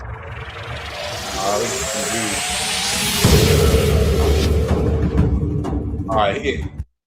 Now I don't know what he did, but pepper spraying while your kid is in the hand, that's wild, bro. She didn't give a fuck about that kid, but he did go and rip her headphones off. But still, at the end of the day, bro, he got your kid in his hand. Why the fuck are you spraying him with pepper spray? I don't know if anybody ever got sprayed with pepper spray. That shit don't feel good, especially the kid. I actually never got sprayed with pepper spray, but I remember as a kid, I went through my mom's purse and she had some. I didn't know what the fuck it was, and I hit it and it sprayed real far. I was like, oh shit! I started spraying this shit on the wall, and you just hear fucking like about 3 minutes later, I'm fucking screaming like a motherfucker. My eyes are burning. Yeah, I can say that nobody felt bad for me at that time. I ain't gonna hold you. They both in the wrong, dog. Yeah, they both in the wrong. He initiated it. They're both in the wrong because if you about to, here's my thing. If you were attempting to tag because she triggered you, whatever the case may be, big dog, you got the baby in your hand, bro. And you got this baby in your hand, you out here being aggressive. Not only you being aggressive, you could have hit that baby. And then you do it in front of the baby. And then she extra wrong by coming to do spray pepper spray in this man's face. Wow, he's holding the baby as if that pepper spray ain't gonna get in that baby's face. That's danger. That's a danger. That's a danger to society. Get that kid out of there. Get that kid, because that's a toxic relationship that they have. It's probably one of the one night stand situations, and they both just be going at it all the time. And I'm pretty sure it's around the kid too, and the kid sees it. Oh, 100%. Get that kid out of there immediately. This is the situation. This is that point. This is that point where it's like, hey, dog, Some parents just don't need to be parents, and this is why I agree with you, Marcus. It's like, hey man, sometimes some motherfuckers just don't need to have kids. Get rid of them. But if you do, be quick to give them off to somebody else who's gonna take care of the kid. At least care enough to do that. Like, all right, I'm gonna give this kid because I know I'm a piece of I ain't shit. I'm a piece of shit. I ain't gonna be shit. So I'm gonna give this kid to somebody else, and I'm gonna give them an opportunity to be raised up in a dope home versus being over here because I know I'm gonna fuck this child's life up. And the thing is, they don't think they're wrong, which is the funny part. Right. She don't think she. I bet she don't think she was wrong. I bet she was like, yeah, I was just defending. Yeah, that's crazy. And guess what? Judges see that and still, like, give her custody. Dude, I got a dude that I know that adopted or was trying to adopt these two kids, a brother and a sister. They CPS took them away because they were because the mom was doing a whole bunch of drugs in the house. It was all fucked up, so they took it away. So they adopted. They had the kids for about a year. They still got them right now, and they've been giving the mom and now the dad so many chances to get the kids back. Like literally trying. Only thing mom got to do is get a job. That's it. And like she don't even have to really prove where she lives, and then she can get the kids back. Right. Now the dad is getting a job so he can take the kids, and but the main focus is for the mom to take the kids. So even though she's still on drugs and doing bullshit, all I'm trying to say is that the system don't give a fuck about these kids, man. They don't give a fuck if the biological parents, and they still with the mom, even if the mom is strung out on drugs, as long as she got a job, it don't really matter. So I mean, yeah, it's all the shit's jacked up. Yeah, dog. Yeah, he initiated it. She wrong for the pepper spray, but him, like, as soon as she gave the baby, he should have got in the car and left because he charged at her with the baby in the hand. Yep. Like what? And then how he was holding the baby after you charged at her to do whatever he did. Bro, I think she threw. Hey, play it again, man. I think she threw the kid at him. Let me see. Shit, I'd have seen the chick leave the door, the baby in the front door.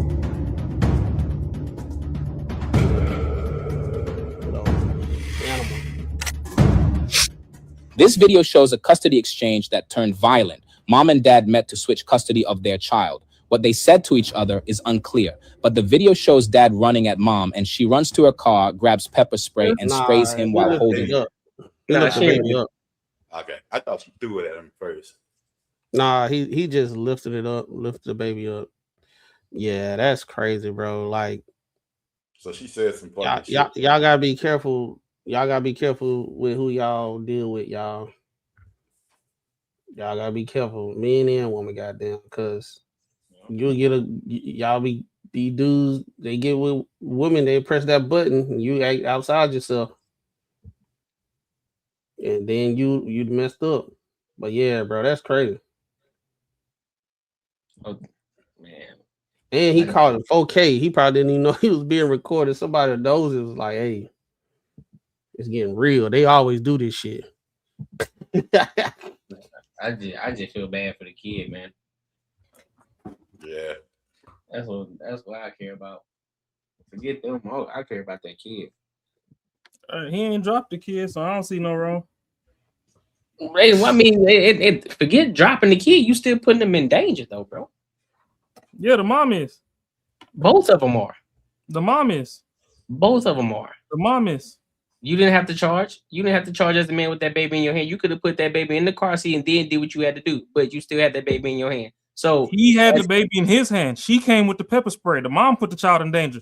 No, he went at her first, and then she came back with the pepper spray. Run it back one more time, then. Their child. Look, he walked away. He got the baby in his hand. Walked to her, snatched her shit off, and threw that bitch down, and walked out with the baby in the hand. Oh. These situations can be really dangerous. So they both. he was still fucked up for doing it, but I mean, it definitely wasn't as bad as what she did. I mean, It don't matter. It don't I matter. can see what Courtney's saying, but the mom the one endangering the child. But hey, yeah, both of them. this is what preventative measure comes in, bro. Remind you, one thing leads to another, another thing leads to another. If he don't walk over and snatch the shit off, they ain't doing that. So I'm not gonna put full sole responsibility on the mom. I'm gonna put sole responsibility on both of them.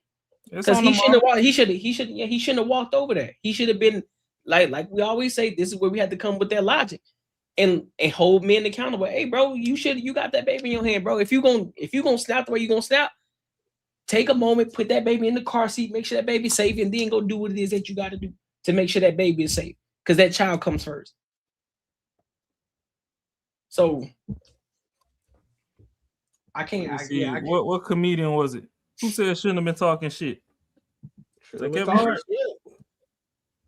Yeah, should be talking shit. Exactly. So it's still on mom. If she wasn't talking shit, he wouldn't have went over there to snatch nothing. It's on mom. He can still snatch shit and put the baby away first. Okay, so now that he snatched your shit, he ain't fucking black your eye. Close your door and drive off. You came back with the pepper spray knowing that baby's still in his arm. What if that baby would have choked to death? Or had an allergic reaction or something to that damn spray? You can't blame the man. Your ass came back over there. You was the one talking shit, instigating it to begin with. It's Men's Mental Health Month. We could talk about the mental health part of it. You've been abusing that man verbally forever. He finally snapped. All he did was throw your shit on the floor, pick your shit up, and leave. Nah, not when the kid is involved, bro. Any other time I'd be rocking with you on that. Not when the kid is involved. I'm not going on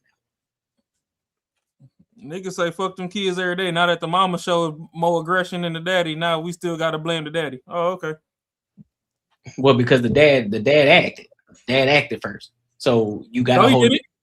The dad reacted. It's a reaction. How are you reacting when she talking shit? She shouldn't have been talking shit. Drop my kid off. Did she put it? So you telling me you that emotional to the point where you gonna walk over there and snatch your headphones off? She ain't touch you.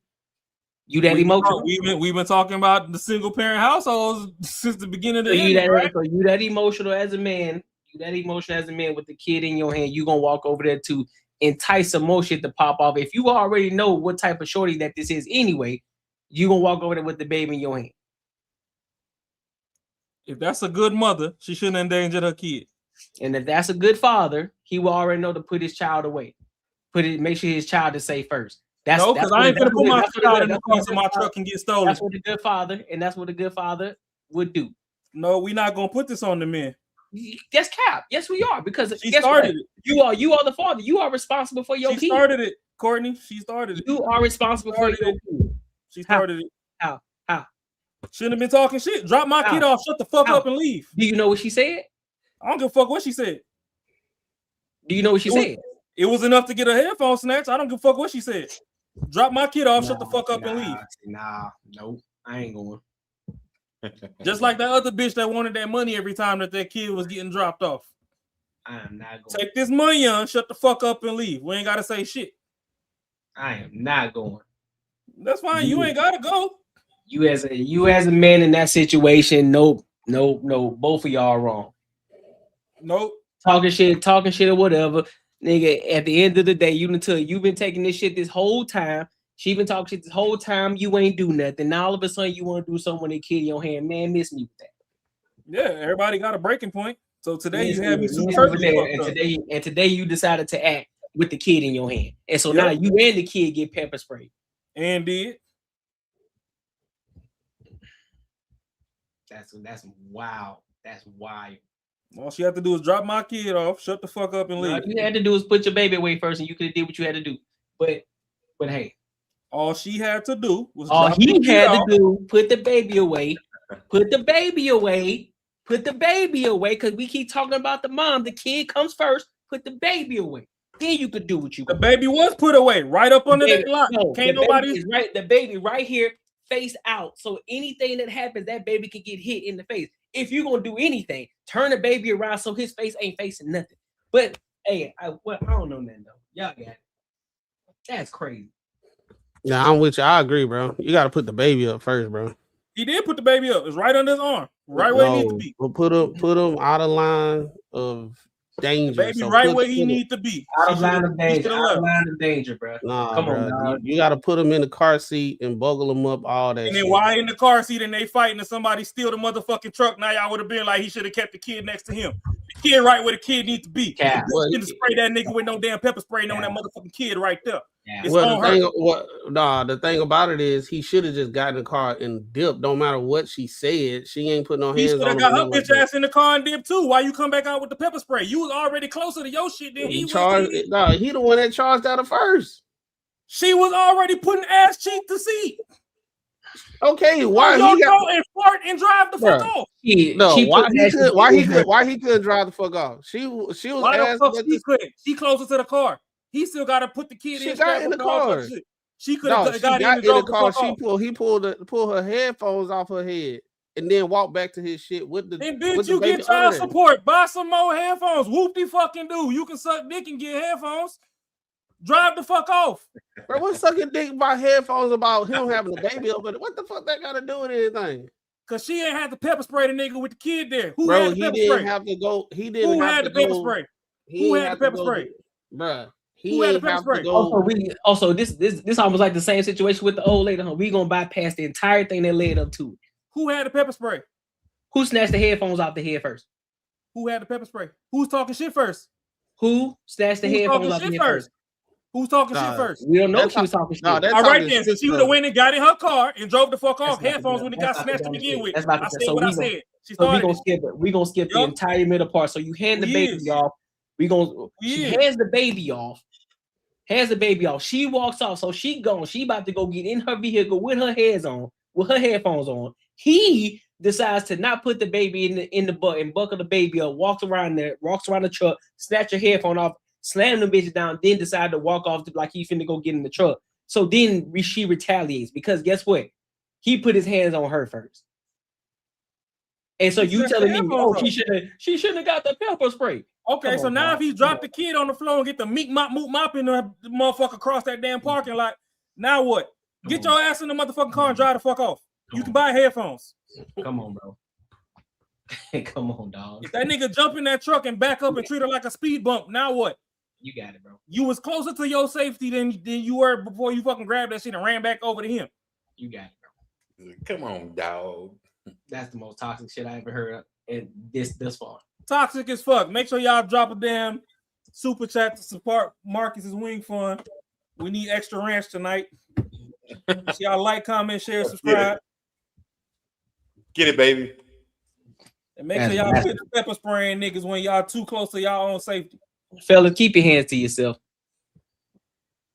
Keep your hands to yourself. Pepper spray to yourself and drive the fuck off. Because I guarantee if the situation was flipped, you would have been like, well, that bitch should have went over there to that nigga because she already know. And he shouldn't have been talking shit. Fucking dick. And she, nah, man. She shouldn't have been talking shit. Exchange the kid and leave. She wasn't talking shit. Because you don't know. Okay. You don't know if she was or wasn't. I do. How you know? What'd she say? It's Men's Mental Health Month, baby. What she say? Remember men's mental health means being held accountable for your actions. It do. So she wasn't talking shit, he wouldn't have snapped. So in this situation, he was wrong. If she wasn't talking shit, he wouldn't have snapped. I said what I said. Nah. That's wild. Wild as hell. Welcome to the hood, baby. Well, we ain't living in the hood. Ain't nobody in the hood over here, so we can't be having hood logic. We ain't living in there no more. I don't give a fuck. That shit don't apply no more. That shit don't apply no more, man. I don't give a fuck where we at. We ain't doing that. She was already a far away from starting the car. She should have stayed where the fuck she was at. She was safer sitting in that car than running back up on him. What if he said fuck them kids and just grabbed the kid by the ankle and used the nigga as a baseball bat and knocked both their heads off? Man. Yeah, he would have been even more wrong. Okay, well, she shouldn't have been instigating shit. Instigating from a video. You don't even know what she said. I don't give a fuck what she said. That was wild. Y'all crying about this motherfucking beat ass baby ass kid, and that nigga got pepper spray too. That's irresponsible on her part. We already addressed that, but we saying how both of them. Okay, so she ain't run up and pepper spray nobody to begin with. She could have got the fuck on. That's the dumbest shit I've ever heard. So therefore, there ain't no pepper spray if he don't walk up to her in the first place. You keep going back to the pepper spray. If he don't walk up to her in the first place, there ain't no pepper spray. So he did what he did, and he did not hit her. He dropped the headphones on the floor. Get in your motherfucking car because you right there and leave. He drop him. He got them football spike them holes on the ground. That's the difference. He's football spike. That is still a drop. That is still a drop. That's not a drop. That's a spike. A spike and a drop is not the same thing. Okay, so a nigga that aggressive and you already fucking right where the fuck you need to be. You gonna leave the safety where the fuck you need to be to run back on somebody that's already aggressive? Well, then we have a conversation about girls ain't logical. Then we have a conversation earlier. Exactly. So the logical thing right now for you to do. So how you gonna be like, no, go back. Nah, you keep saying, hold on, you ain't gonna let me talk. You said women aren't logical though. So how you gonna use that? Cause like I'm fucking trying to tell you right now, if you already where the fuck you need to be, and y'all always talking about, oh, they want to go choose the bear and do all this dumb shit because of shit like this. Because if this nigga would have mauled the fuck out of her, it would have been a whole nother Chris Brown situation. Because we ain't gonna talk about how the fact Rihanna was the one punching on the nigga while he was driving before he retaliated. Women don't bring up that part. So since we always alleviate them of their bullshit, you was at where you was supposed to be that could have been the safest place for you, and you ran back into danger. So because you moving off of your fucking. How's Rihanna's situation relevant to this one? Because we already know hey, Rihanna. Nigga, you can't play connect the dots. That's on you. We already know Rihanna put her hands on him. That's a entirely different situation. He driving the car while she putting her hands on him. So how does that make sense? That don't make sense. Now it makes sense. That's on you. If the conversation was different and Chris Brown was already putting his hands on her and she retaliated, then that'd be a whole different conversation. But in this sense, he went at her first, and so it's a retaliation. But just like you said earlier, chicks aren't logical, so therefore we can't expect her to make a logical decision when she's not logical in the first place. So y'all always trying to preach the shit to back. Therefore, we got to go back. So now we got to go back because you said it. You said women are logical. So I'm just holding back. I didn't say that. And so how we gonna expect her to be logical when she's not a logical person? So therefore, the onus is gonna have to be on somebody who's more logical. What else do I tell you? The man who has the key. You trying to milk the shit. What else do I tell you? Who's milking? Since we want to use what Ron say all the time, what else do I tell you? They ain't logical. Self-preservation is the first law of man. Yep, absolutely. Okay, so who was closer to safety? The man. Okay. Okay, so am I slow? Hold up. Dangerous and even deadly if you and the other parent do not get along. Hold up. Sacramento. Maybe I'm bugging.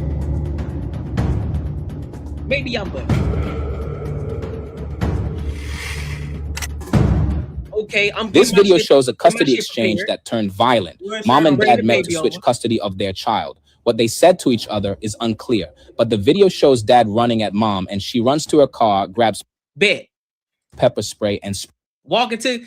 He about to put the baby inside the truck, and whatever she said, him she while said whatever, holding and she walking off. Their child.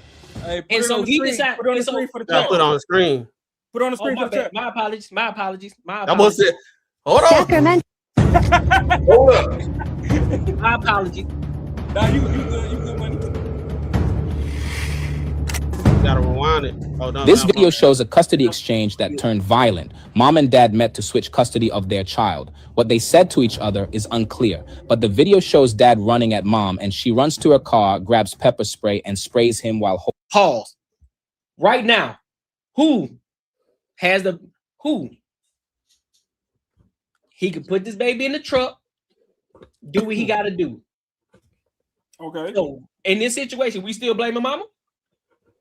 From right here? No. And she got headphones on her head. And she got headphones in her head, going by her bed. Holding their child.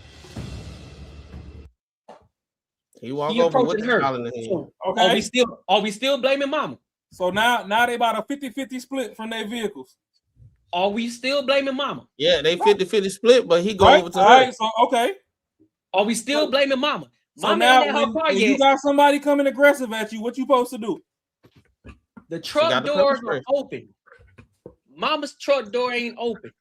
Okay. He coming behind her, so we still blaming mama right now. So y'all gonna let these women talk about man big bad and That scary ain't my all the question. goddamn That ain't my time? question. That ain't my question. We still blaming mama right now. Am I gonna talk or am I not gonna talk? No, you gotta. I'm asking the question first. Yes, and then give the context. So am I gonna Are we talk or am I blaming not mama gonna right talk? now? They still 50-50 right now. Go ahead. No, they 50-50. I answered your question. Go ahead. Keep drawing the narrative. Let's go. They're drawing there. We're looking at a video. All right, boom. She closer to her shit. But let's go.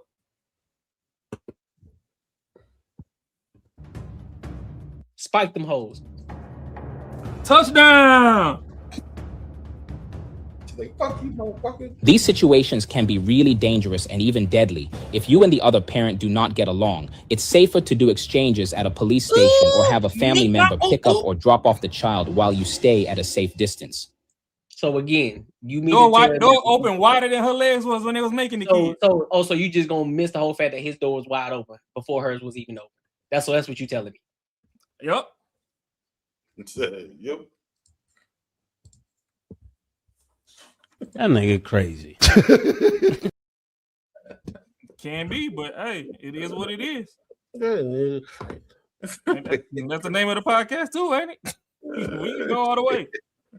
That's some wild shit there, boy. Wild as fuck. But once you making it closer to your safety, hop in your fucking safety. People keep saying make it closer to safety. He was already at safety. What you talking about? He was already at his truck. He could have got in the truck and drove the fuck off. You keep talking about she got closer to safety, nigga. He was already there. He went up to her. He went up to her. So in the situation, let's go to this toxic area then. If it's two dudes and a motherfucker decide to walk up behind me, because I'm walking to my shit, I done did what I did. I walk up to my vehicle and the dude come behind me and hit me with a blicky because I said something. Whose fault is it? Is it my fault or is it his fault?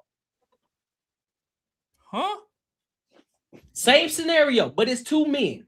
If me and Buddy are talking, me and him are yapping back and forth, and I walk off, and you talking shit, and I say some shit.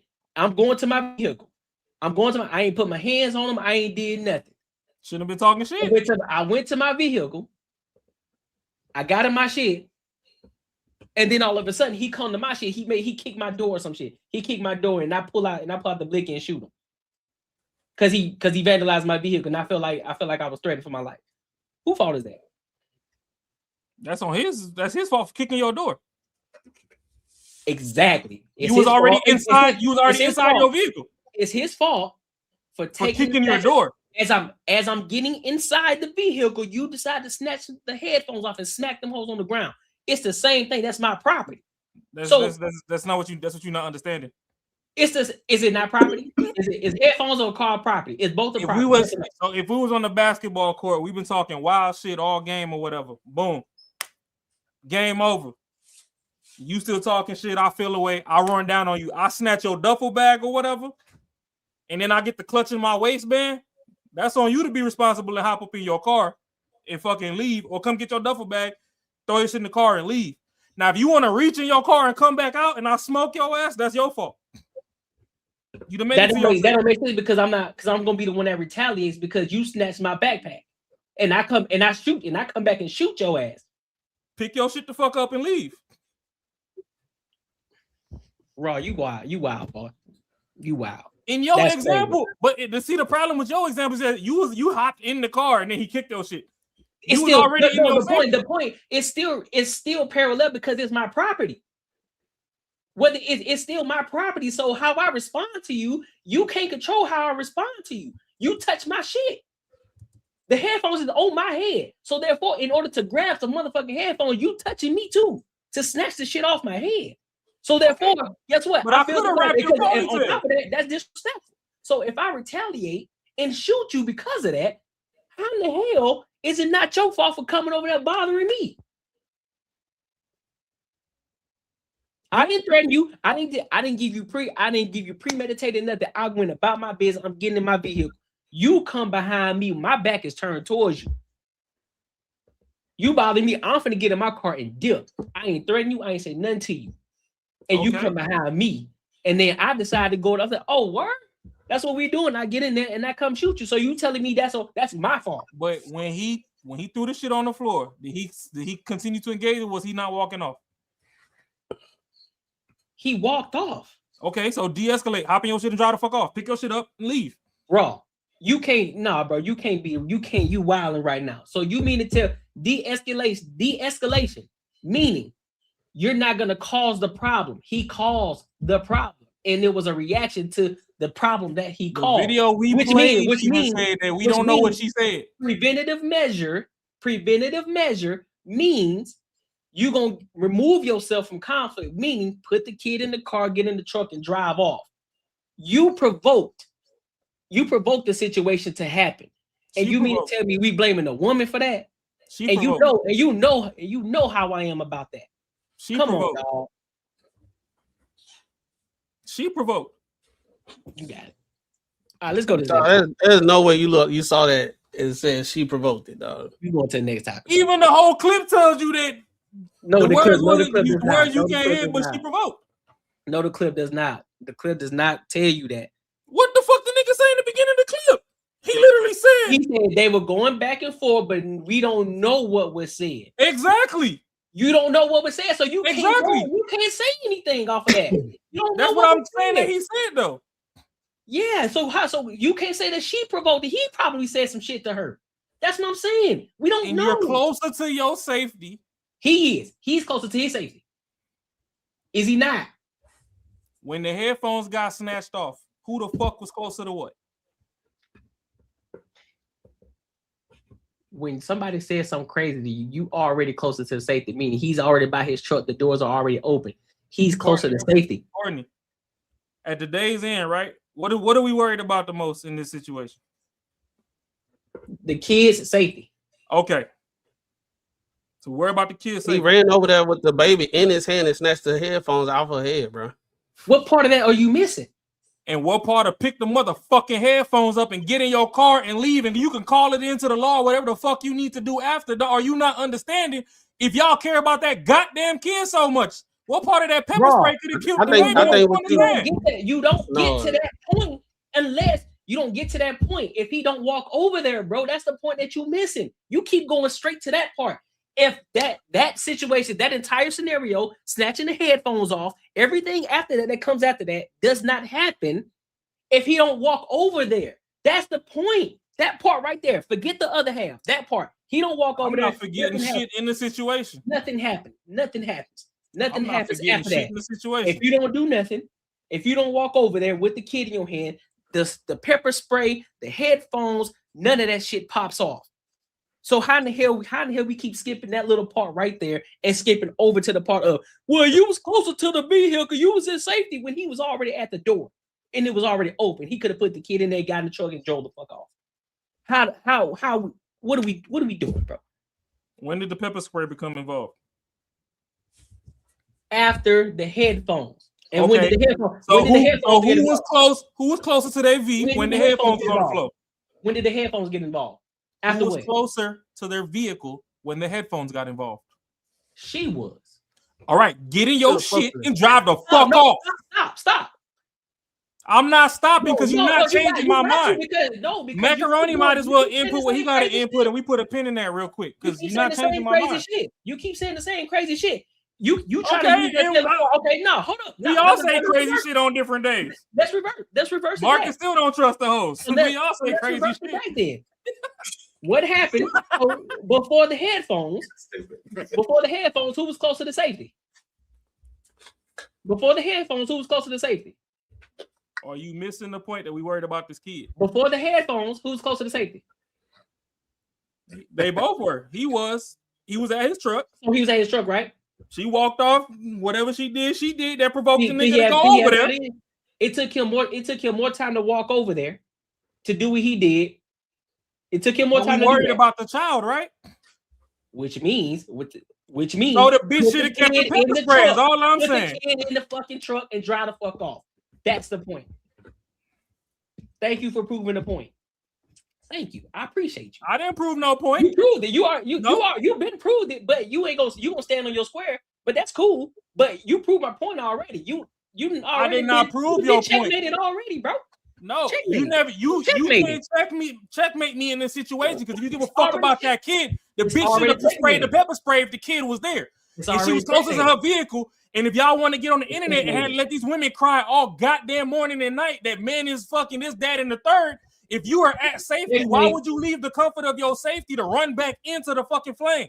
Checkmate. Checkmate. So it ain't no checkmate. You checkmated. That's checkmate. No, I'm not. You already checkmate. You just have a difference of opinion. It ain't no fucking checkmate. No, that's checkmate. No, it's not. Because the kid still got hit with the pepper spray. The kid got hit because he was okay. So if men are stronger than women, and you somewhere where you can be safe, hop your ass in your shit. So that's not no fucking checkmate. Because of the dad. The dad put the kid in harm's way. That's the dad's fault. No, they both put the kid in harm's way. I hate when my friends fight. I hate it too. It's dumb, bro. Like that don't make sense. I really hate this shit too. And we can get a snake dinner after this, but on this right here, we talking preventative measures. We talking about the kid. So therefore, how in the hell we keep skipping over to the pepper spray as if no other event transpired to that point? We just say fuck it. We talking about what's the most detrimental to that child. We start at A, but we gonna jump to F though. But what about the pepper spray? Okay, well, fuck. He had to walk over there in order to initiate some shit. Get in the truck, drive the fuck off. Like, you see somebody already coming at you aggressive. He came at you from behind. He came at you. Even more reason to run the fuck off. That motherfucking pit bull chasing you down the block, foaming at the mouth. Now's the time to turn around and try and pet it. No, I'm gonna turn around and shoot that motherfucker. That's what I'm gonna do. Now what? Now what? Now am I wrong? Am I wrong? Am I wrong for shooting the dog? Am I wrong for shooting the dog that's coming at me aggressively? Can't be shooting no dog. Man. Am I wrong for shooting the dog? Because you can't shoot no dog, Marcus. You can't be shooting no dog, man. Should be. Oh, so you tell me I ain't gonna shoot if it's coming at me aggressively? Not wagging tailing. No, coming at me aggressive like that bitch want to bite my leg off. You telling me turn around and shoot? You telling me I'm wrong? Nah, Is that what I mean? Okay, all right, thank you. I appreciate you, Mark. At least somebody being real right now. Come on, dog. You will walk into your car. You can pick up your fucking headphones, get in your shit and leave. If we talking about the endangerment of the child, both of them were fucking on their ego trip. I agree with you on that. I agree with you that when it comes to the area of masculinity, the nigga should have maintained frame, and no matter what Shorty said or whatever, just go about your day.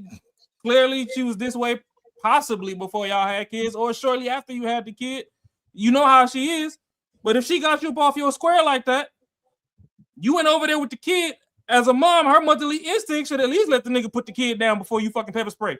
Y'all put the mother kid in danger. You closer to your shit. Clearly, he ran up on you when you wasn't looking. Hop in your fucking safety and fucking leave. Call the shit in.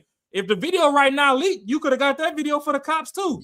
Now you can have your full custody and put that nigga whatever the fuck you want to.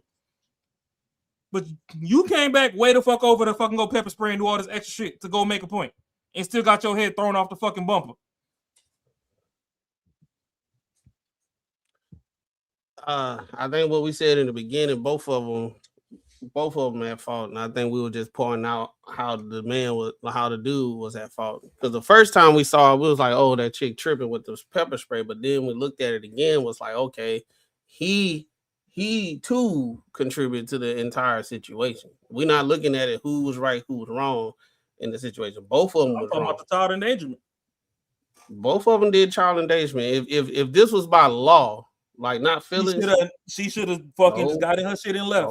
No. If this by law, he put the child in danger by holding the baby how it was and going the child in danger by fucking pepper spraying and snatching the headphones out. That will be called assault. Even if somebody got a phone in their hand and you knock the phone out of hand, they call that assault. That would the law be. and her turn around and doing the pepper spray, she'll get charged too because she used that while the baby was in his hand, and the baby could have got pepper spray, and that will be assault too. Now they'll have their different charges, and the law will say who would get the worst charges. But by law, that's what would it be? Because at the end of the day, she did walk away. He walked away. Whatever was said, it doesn't even matter what was said. She should have, could have, and whatever. But he reacted by going over there and touching her. At the end of the day. And where was she at? In her car, getting in her car while she was getting in her car. He had the baby in her hand and snatched the damn headphones out the head. Yeah, and she could have picked her shit up off the floor, got in the car, and be like, "Man, I don't know why the fuck I have to deal with this. Ain't no way." Well, I think she could have even stayed right there and called the cops. She could have got in the car and blocked the nigga in and called the cops. I'm like, "Oh, this motherfucker assaulted me." I think you're missing it. I'm with you on the fact that he assaulted. We're not saying that. We're not saying what she could have did, whatever. We said that she was in the wrong too. We were saying she was in the wrong too. That's the thing. That's what I'm saying. I think you missed it. We're just saying I'm not missing it. I'm with what you want. I'm just saying that the child endangerment, how he's implicated in it too. I'm not missing it. Oh no, I think you thinking are you thinking that we're saying that it was okay for her to react? I'm just saying, right? So that's not what we're doing. I'm saying if the women's paint men to be all this aggressive and all this other stuff, if self-preservation is the first law of man and all this other shit, you were close to your safety. I'm not disregarding shit Courtney's saying. He did run her down and snatch her motherfucking headphones and do the touchdown celebration spike of them bitches on the floor. The bitches is probably broken. Hopefully they covered by Apple Care, whatever brand they is. You right there. Get in your shit, lock your door. If you care about the headphones, you want to see if they still work or to pick them up, get in, lock. Because after he dropped the motherfuckers on the floor, what was he doing? He was going back to his shit. I'm just talking about the safety. And if we really worried about this kid, the kid could have allergic reactions and all this other stuff to whatever chemicals is in pepper spray and all that. Like certain things, they say, you got to be certain ages and above to even be exposed to this shit. We care about it. And we mamas got this big ass intuition and all this fancy shit they be talking about. You already smaller than dude. Instead of putting yourself in more harm's way trying to prove a point, everybody ego tripping. I ain't never once said the dad was right. I'm talking about the kid. You shouldn't have pepper sprayed the nigga with the kid in the hand. So, leave the pepper spray. You was right there at the fucking car. Just hop the fuck in. Lock the doors. If you want to block the nigga in and call the cops, whatever you want to do, you could do that. Get to safety. Instead of putting who put the child in danger first? Both of them. I said first. Both of them. First. Both of them.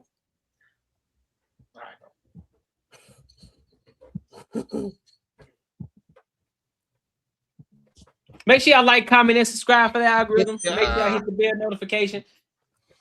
Let's go to this last topic. O'Shea Duke Jackson been going crazy out here in these streets. For those people, I'm pretty sure a lot of people know Anton. A lot of people don't know him, whatever the case may be. So, Buddy has been getting a lot of flack this year in 2026 from the Corey Holcombs to people that he used to kick it with, making videos about him. And now we're at another point where now they calling him a scammer. They calling him fake. They talking about his content, the way that he creates his content. Is it the right way for YouTube, et cetera, et cetera, et cetera? And saying that the bag chaser, the people that are part of the bag chaser community, he hadn't helped anybody in the bag chaser community, right? That's what comes out of the O'Shea Duke Jackson's mouth. So we're gonna listen to this video. It's about 11 minutes or so. So it's a little bit longer. So we'll pause in between, to give our thoughts. But let's go ahead and dive into it, and we'll give our thoughts and our opinions. All right, so let's get to it.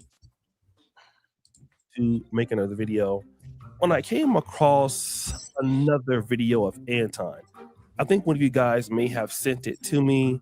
It was a personal reaction, and when I looked at the video, I was like, okay, this is just normal Anton type of stuff.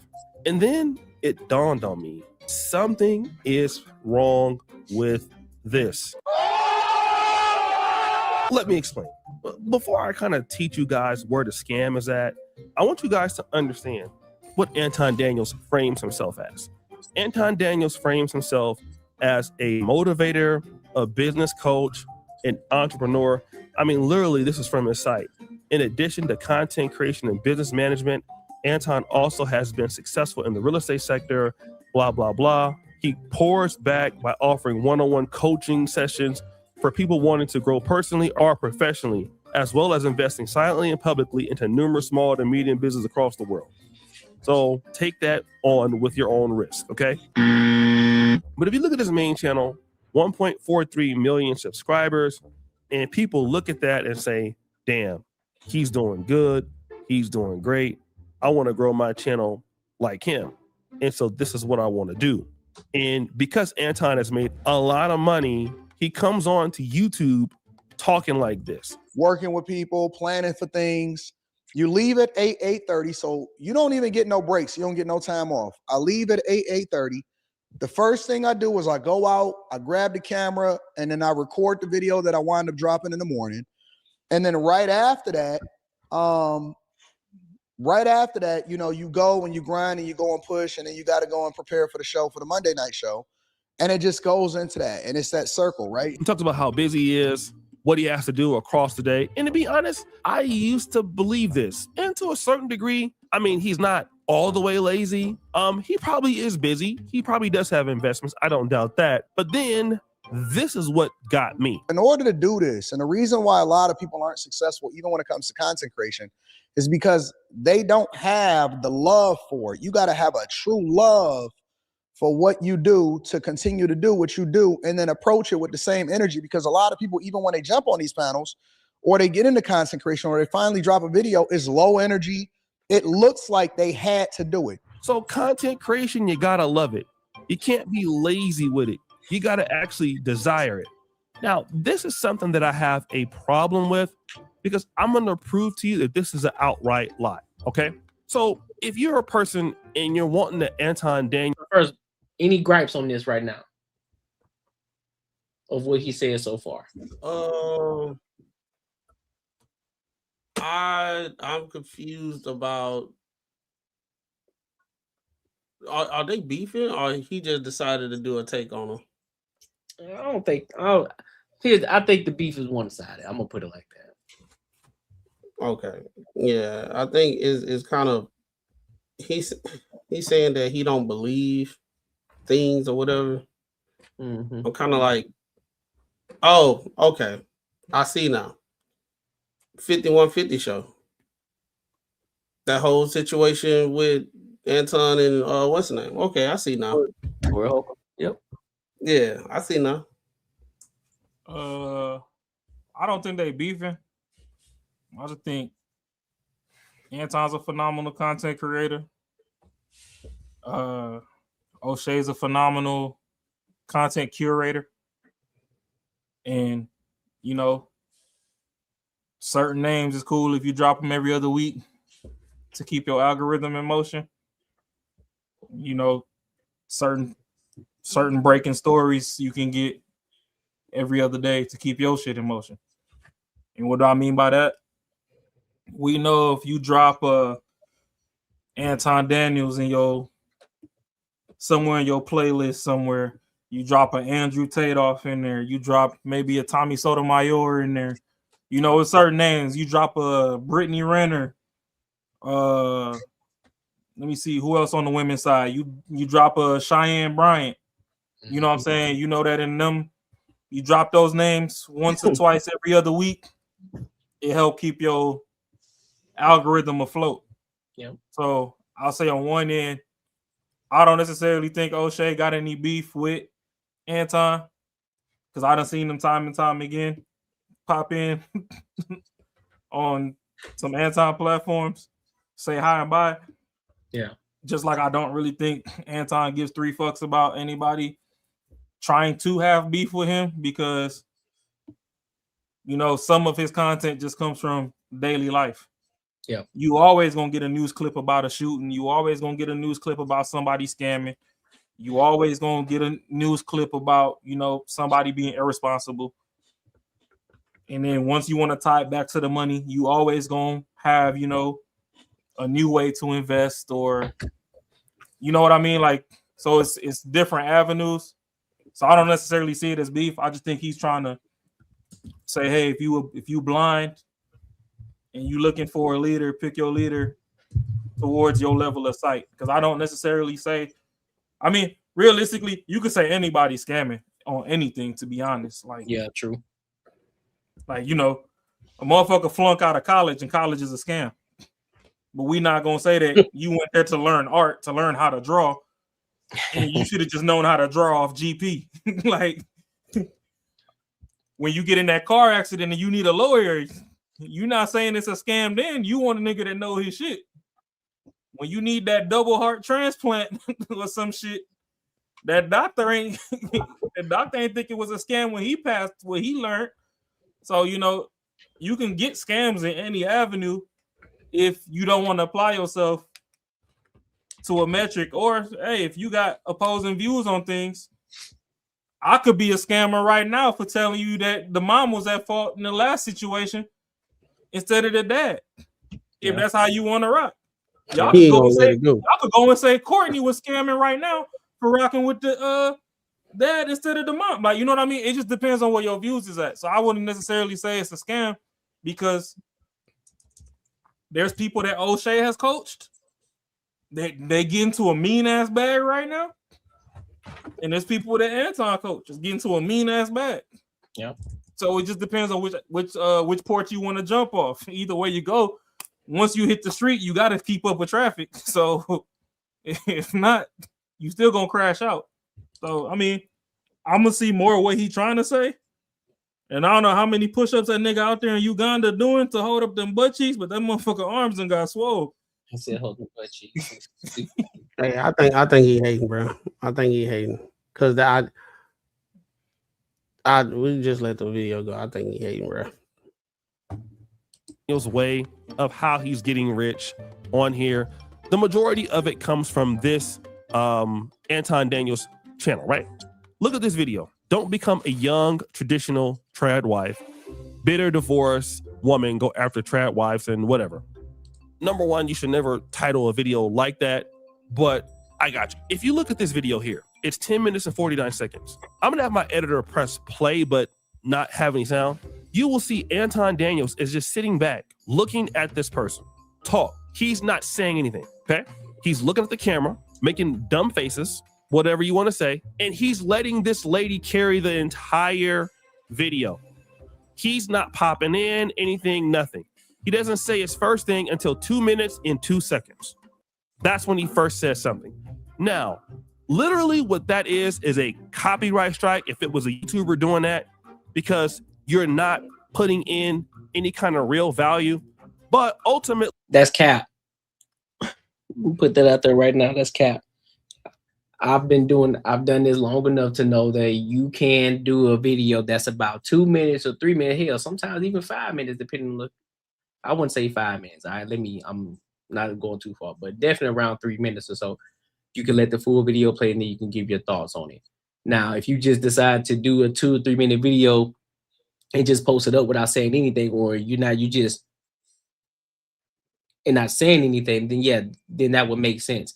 But in most cases, when Anton does make those videos, right, he's always saying something. He's always giving his point of view, whether it's right at 2 minutes or it's later on in the video. He always gives his thoughts and opinions, because typically I think that's from the Anton Daniels channel. So those videos are roughly anywhere between 11 to 13 minutes or so. Yep. Roughly each and every one. You So get about 9 to 16, 9 about 16. Depending. Yeah.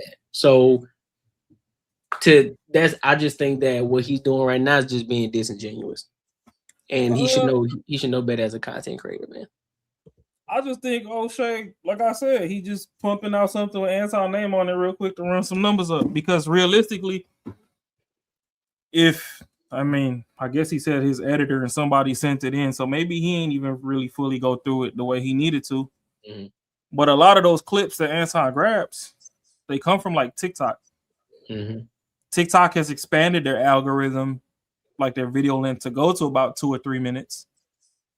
So it's like, why would I keep pausing? And I mean, O'Shea, of all people, as long as this motherfucker be doing some YouTube, and you could come drop it in the comments if I'm wrong, O'Shea, because I know you're going to see this, because we done said your name 50 damn times. Should know, the main niggas be crying, be the ones after you upload the video. Like, why you always pausing this shit? We done seen it on our channel. Oh, y'all niggas talk too much. Just pause and let the video play. And, they don't understand the shit to the levels that we do. A lot of O'Shea stuff that I see when he does the Dusty News Network and all that, a lot of those clips be pulled from, like, Twitter, or it might be, like, another YouTube or whatever. I don't really see too much TikTok and whatnot. Right. But a lot of his clips be real short, bro. It'd be like ring camera footage. Motherfucker did something stupid in 28 seconds. So you can let your whole shit play and it's like, okay, whatever. But if somebody's getting their thoughts off, why would I keep pausing it in the middle instead of just letting them get their whole comprehensive thought off? Then I could tell you where they had it fucked up or where they had it right at. If it's a TikTok, it's only 2 minutes. Like, you can't sit through 2 minutes. Because I know one of the people who do it. But first he always says in his videos, he always credit the video, the person that created the video. So he always credits them. So they can find them and everybody else can go follow their page and go look at their video. So he always does that. But also, Myron does this too. I've caught a couple of Myron Gaines' lives. Myron would let the entire video play, and then he'll start it over, and then he'll start to break it down piece by piece. So no matter how you flip it, there's no, I'm gonna be honest with you. Well, there is a wrong way to do it. There is a wrong way to do it, but at the same time, there isn't a wrong way to do it. And so I think that, and again, I'm starting to slowly lean towards what you're saying, Raw, just because this could just be something just to get some clicks going, just to get some views popping off. Because there's no way that I'm gonna see him. I don't think he's at this gym. I mean, because I ain't gonna name drop. If motherfuckers get in their chest and get tagged in it or whatever, then hey, get in your chest. I don't really give a fuck. But we also know that there's another person that double, triple subscribers and shit off one name. And when they stop talking about it, then we was back to Bible study on Wednesdays instead of Sunday church service until Carmelo kicked up. Then we was back to Sunday service. I ain't got no beef. I ain't trying to get in the middle of no beef. If motherfuckers want beef, then fuck it. Then we could drop names from there and our shit gonna go up too. But until then, I don't really give a damn. But I'm just saying, we got that as an example as well. So that's why I'm just looking at it like, okay, if you want to come from the lens that O'Shea is coming from, and then you also just want to get some clicks and shit on the video until, some other phenomenal shit drop, I understand what he's saying. But, like I said, anybody could be a scammer if you want them to be. If I go invest $10,000 in Tesla right now and the shit blow up tomorrow and make me a millionaire, and I tell you to do it and you lose your 10, then you could call me a scammer. But either way it go, my bank account showed that it worked for me. It ain't my fault it ain't work for you. You know what I'm saying? Like sometimes with that scam where motherfuckers throw that out there just because you tried to copy somebody's homework, but you ain't know the formula. Now you failed the class and they passed, so now you talking about, oh, they lied. Nah. I gave you the answers. It's just I didn't know that when we got to the test hall, they was gonna say, okay, after you answer, show how you got there. Exactly. And you didn't know how the fuck you got there. You know what I'm saying? So exactly. I mean, shit, the dope game ain't nothing but a bunch of scammers, but hey, you still got your Frank Lucases and shit, and then you got the nigga that sold one dime bag and had to go sit and do 10. Yep. You know what I'm saying? So some people get caught, some don't. Whichever lens you want to look at it from. Hey, everybody get in the bag. So no harm, no foul, in my eyes at least. O'Shea getting a crazy bag, Anton getting a crazy bag. That's right.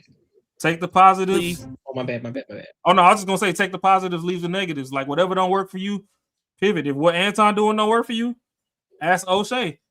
If whatever O'Shea doing don't work for you, I could start name dropping a couple content creators. Go hit up Poetic Flacco, see what's popping over there.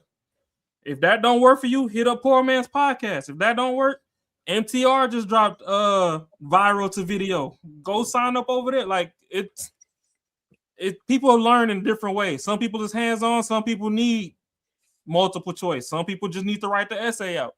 Whichever one works for you, go plug in over there and your greatness shall shine. But I don't necessarily think anybody's scamming per se. My opinion. I can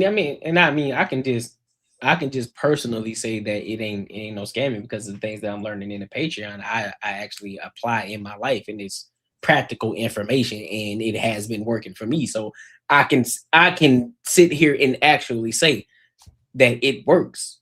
So the one-on-one coaching calls, it works. The Patreon information that we get in the Patreon, it works. So I've even helped other people. I've even extended, not in detail, but I've given surface level information from what I do, from what I've learned, and I've helped other people out, bro. So I'm not gonna sit up here and I just think it's just disingenuous. That's all. If somebody watches this video, you can click on it, not necessarily because it's Anton, but because it's somebody else carrying the whole video. It's not like my video or most other folks' videos where you're putting in effort, you're carrying the whole video in, which takes scripting, it takes time, it takes effort, it takes editing, stuff like that. Anton Daniels is acting like he's really working hard in this business, and the reality is he can do like 5 or 6 of these videos in 1 hour, and he's literally letting the other creator who created the work do all the heavy lifting for him. Then turn around and then sell. To me, it just seems like who he's trying to target right now are fucking the detractors. Yeah, people that shit just don't work out for, or people who just get jealous and they think it looks easy as fuck at what he's doing, and he's so successful in it. So that's what it looks like he's targeting, like saying like that he ain't doing shit. He's making all his money off of you, but the other people who actually get all the work is what you're actually looking at. The people that are actually doing the work, if they're worth anything, they're gonna go follow them. I mean, it ain't nothing but promotion for that shit. If they're actually saying something's worth a damn. But half the shit that he plays is someone saying some really stupid shit, and probably won't get the type of followers that follow him will follow them. So it's crazy. If you can find a way to make a shit ton of money and do it the least amount of work, that's everyone's fucking goal to do. That's everyone's goal. So I don't know why the fuck would you even hate on someone who actually has been able to master it.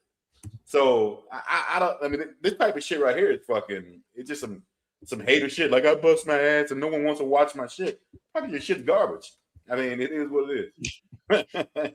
Man, but that's the thing, though. That's what I'm saying. People actually do watch O'Shea stuff.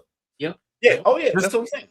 Because like even with him having the 5150 jersey on, he called out Corey Holcomb for some stuff during that altercation. He called out Anton for some stuff during that altercation. He called him okie doke. And then Corey got word of the shit and called him O'Shea Dookie Jackson and some other shit. and he was in his chest for 2-3 weeks. I mean, not really in his chest, but he still felt the way like, damn, bro, like I support you. I rock your merch and shit. Like, why you gonna talk about me like that? The last time I checked, once we crossed that line and we cut this camera on and we became public figures, it was up. That boy said in his chest, bro. That's crazy. Hey, it was in his chest. You can say crazy, son. Boy said he was in his chest. Damn. Like around and then sell this ability of quote unquote coaching and charge you $1,000 to help you get your YouTube channel up or your business up. $1,000? What are you Hey, Courtney, just leave that number in the air. Just leave it alone. I bet I leave that part alone. Let's look at this other video. This is interesting. If you're a black woman, shorten your nails in corporate America. Women debate if it's ghetto. Again, Mr. Hard Worker, okay? He's sitting back. That's again, crazy. there he is, probably the same day. He has the same thing on. Sitting back, looking at this. I mean, this is absolutely no effort. This other person who's created this has put up her time and effort into the video, creating this video. Anton is just sitting there looking at it, not interjecting a whole minute and 50 seconds, okay? He doesn't say anything until about 1 minute 52. So if you're watching this video, this is no longer really adding value to the video because the person has talked for 2 entire minutes. So you've had 2 entire minutes to basically use this person's content without saying anything into the content. And this is what he does every video. This is how you can put out 200, 300 videos a month right now, and make a whole lot of money. So now where I can agree to disagree with O'Shea is, yeah, he let the video rock out, but you're saying he didn't do nothing to change the content. No, he gives his take at the end. Yeah. And he touches the entire basis of whatever video. And O'Shea know this shit good and damn well that Anton still gives props to whatever creator he's reacting to.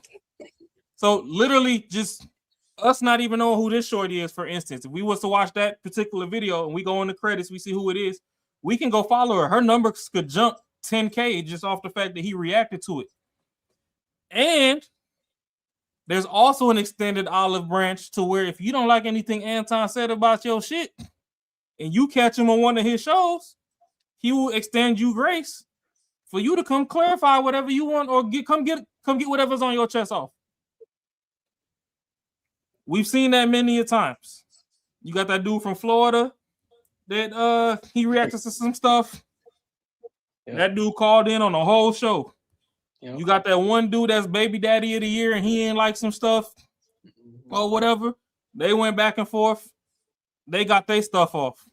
Like there's been multiple of times. You know what I'm saying? So just because he lets the video play, he doesn't interject in the middle of the video, because once you do YouTube for a while, you'll realize, like, even if they're trolls, it's a couple dickheads out there that don't even want you to give your thought.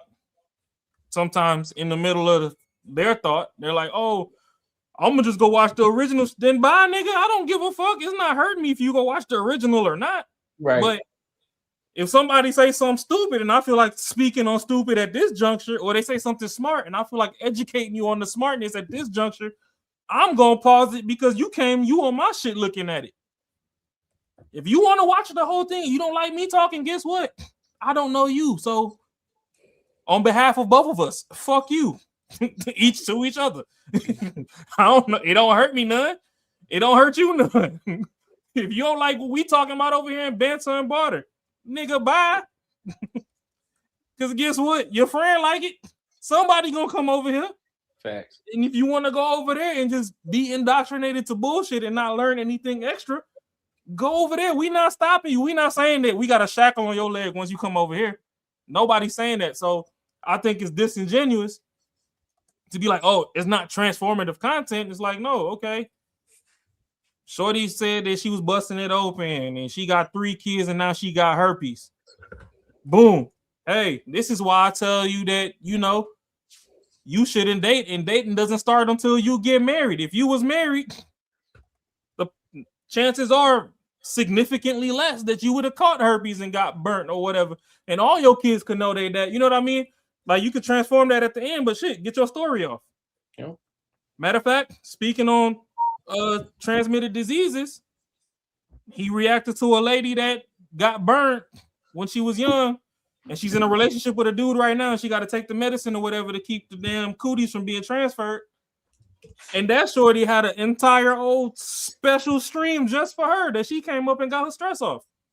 Yeah. So the door is open. Maybe I ain't watched O'Shea shit long enough, but I ain't really caught an O'Shea live stream when he doing that Pan-African dating shit. I ain't caught none of those live. And I ain't never seen O'Shea react to nothing. And the people that he reacted to came up. Actually, I'll be disingenuous if I say that. There is one dude from, I think he got deported from Brazil or some shit on some passport bro shit. And him and O'Shea did a stream. So I ain't going to be disingenuous. But more times than not, I've seen Anton invite people back up that he's reacted to their stuff than I've seen O'Shea criticize people and, you know, they jump in the damn pot together and go over the video. So, but we could play some more.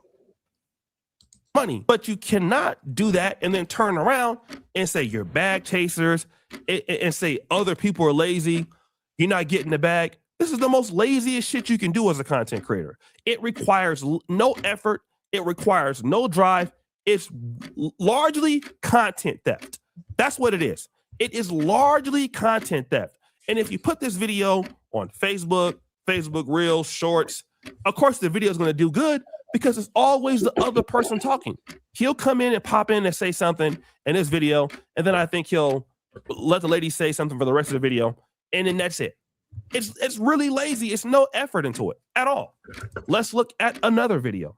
If we go here, I'm not talking about Pride. Fans are mad at the San Francisco Giants Buster Posey over Pride Night. Again, this is not a good title, but okay. But we can see the play here. So let's do this. Sit back. It's the same day, same outfit. Record this video. Again, acting like he's working hard. The guy, this is not work, okay? This is not work. This is not ingenuity. This is scamming, okay? Largely, it's scamming whoever made the video, and you're adding no real value to it because, again, he doesn't say anything here until about, what? 1 minute, 51 seconds, 1 minute, 52 seconds. That's all. So then he says something.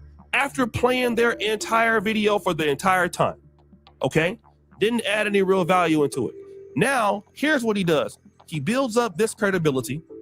He streams with people. Then he tells the women, look, if you want to get your YouTube channel up, you know, come and rock with me. You know, he has some streams and stuff like that.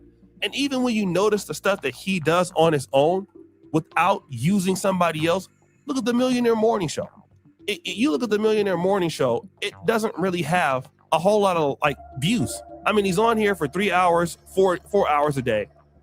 19,000 views, 23,000 views, 22,000 views. It's not good. It's not great numbers. All right. And the reason why. All right, hold on. So, Courtney, you don't think he hating, bro? Because dog, that's kind of wild, bro. Because look, he done built the following. So the Millionaire Morning Show is already ain't for everybody. He already specified that. That ain't for everybody. That's everybody for like, it's like the intro to the being the bag chaser. He giving you some information and all that stuff. But then the other stuff when he doing the videos, just like you said, it's for his audience. He didn't, what, he got 1 million? Yeah. It's for his audience because his audience want to hear his opinion about some of stuff. People send him the videos and he reacts to them. And that's what his audience, he done built up of it. What O'Shea is, what he messing up at is he putting it as in a perspective of somebody that's trying to grow a YouTube channel. And it's a lazy growth, it's a lazy growth model. That's what he's saying. But it ain't even about no growth. It's pretty much already got it. The 19,000 views and all that stuff. He just hitting different levels and different type of it's like the shows have different tempos and purpose. So he hitting all those corners. That's what I'm trying to say. He trying to hit all those corners. So O'Shea, I think he just hating, bro. And I think like he all the way off on his analysis. I think I know he do his thing, but like you said, everybody got multiple ways to do it, and what's working for Anton is working. Man, that's like O'Shea. I don't think O'Shea got as many followers as him, and then at the same time, Anton be talking to Stephen A. Smith and all that type of stuff. So he getting like mainstream for real based off his business model. So it's like you saying like he a scammer and all that type of stuff. It's like ain't no scamming when you've been doing this for a long time. Like he making it seem like Anton started like 3 years ago. My thing is this though. There's so many ways to skin a cat when it comes to this content creation, bro. No one thing is the right way. The way that O'Shea is doing it is a right way to do it. The way that Anton's doing it is a right way to do it. So many people make content in their own way that works best for them, so that way they can be as productive as they possibly can be. And so this is why, again, and now, you know, even though I do think it is disingenuous, I do think I do believe that there's a little bit of hate in this, because it's like, okay, well, how can somebody who is doing what he would consider minimal work or minimal effort compared to what it is that he do with all the editing and all the extra stuff that he does with his channel, because that's something that he may love to do and how he want to do it.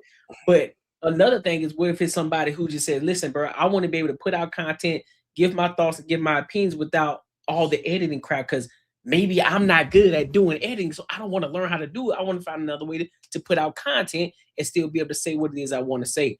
The reaction videos on YouTube is nothing different than somebody stitching the video on TikTok or remixing the video on IG. It's nothing different. This is just long form. We just understand that, all right, bet I got to talk longer now. All right, so therefore I can react to somebody's content behind the camera. I can do it a little bit more professional now. I don't have to just be walking on my phone and I got the phone up like this, whatever the case.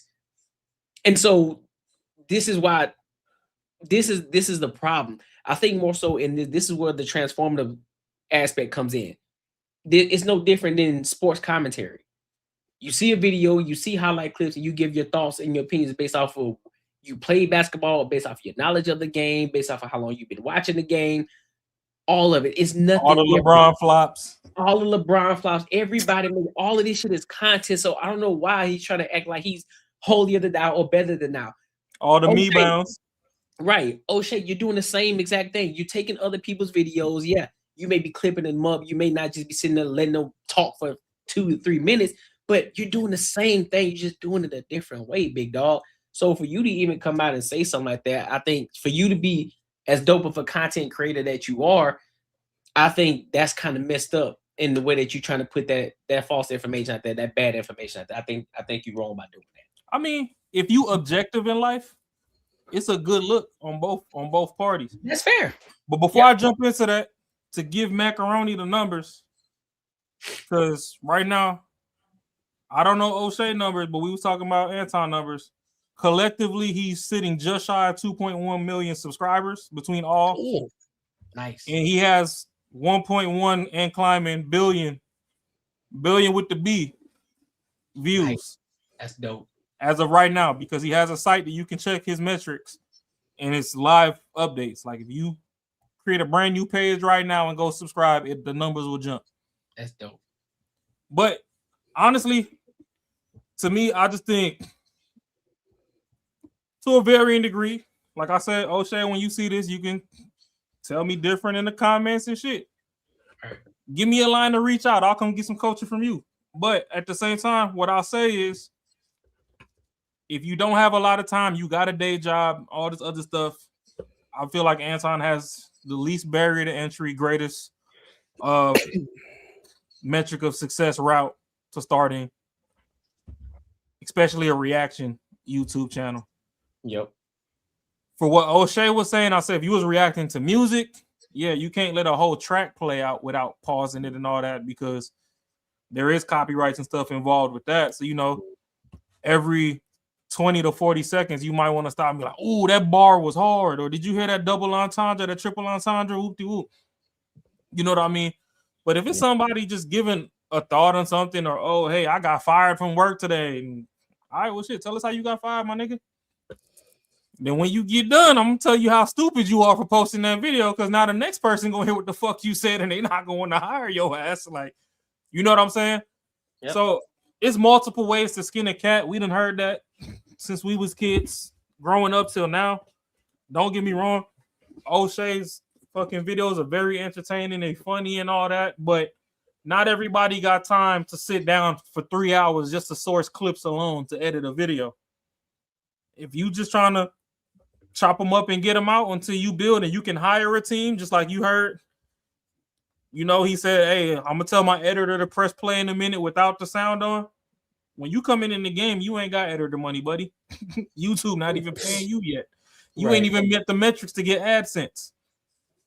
So, hey, if you want to call it lazy, call it lazy. But if somebody dropping 6 to 8 videos a day is lazy, I'd rather be that lazy and still getting shit out than, you know, having to waste 6 to 8 hours of the day trying to find clips and shit just to make the shit even more entertaining and whatnot, just to drop one video. You know what I'm saying?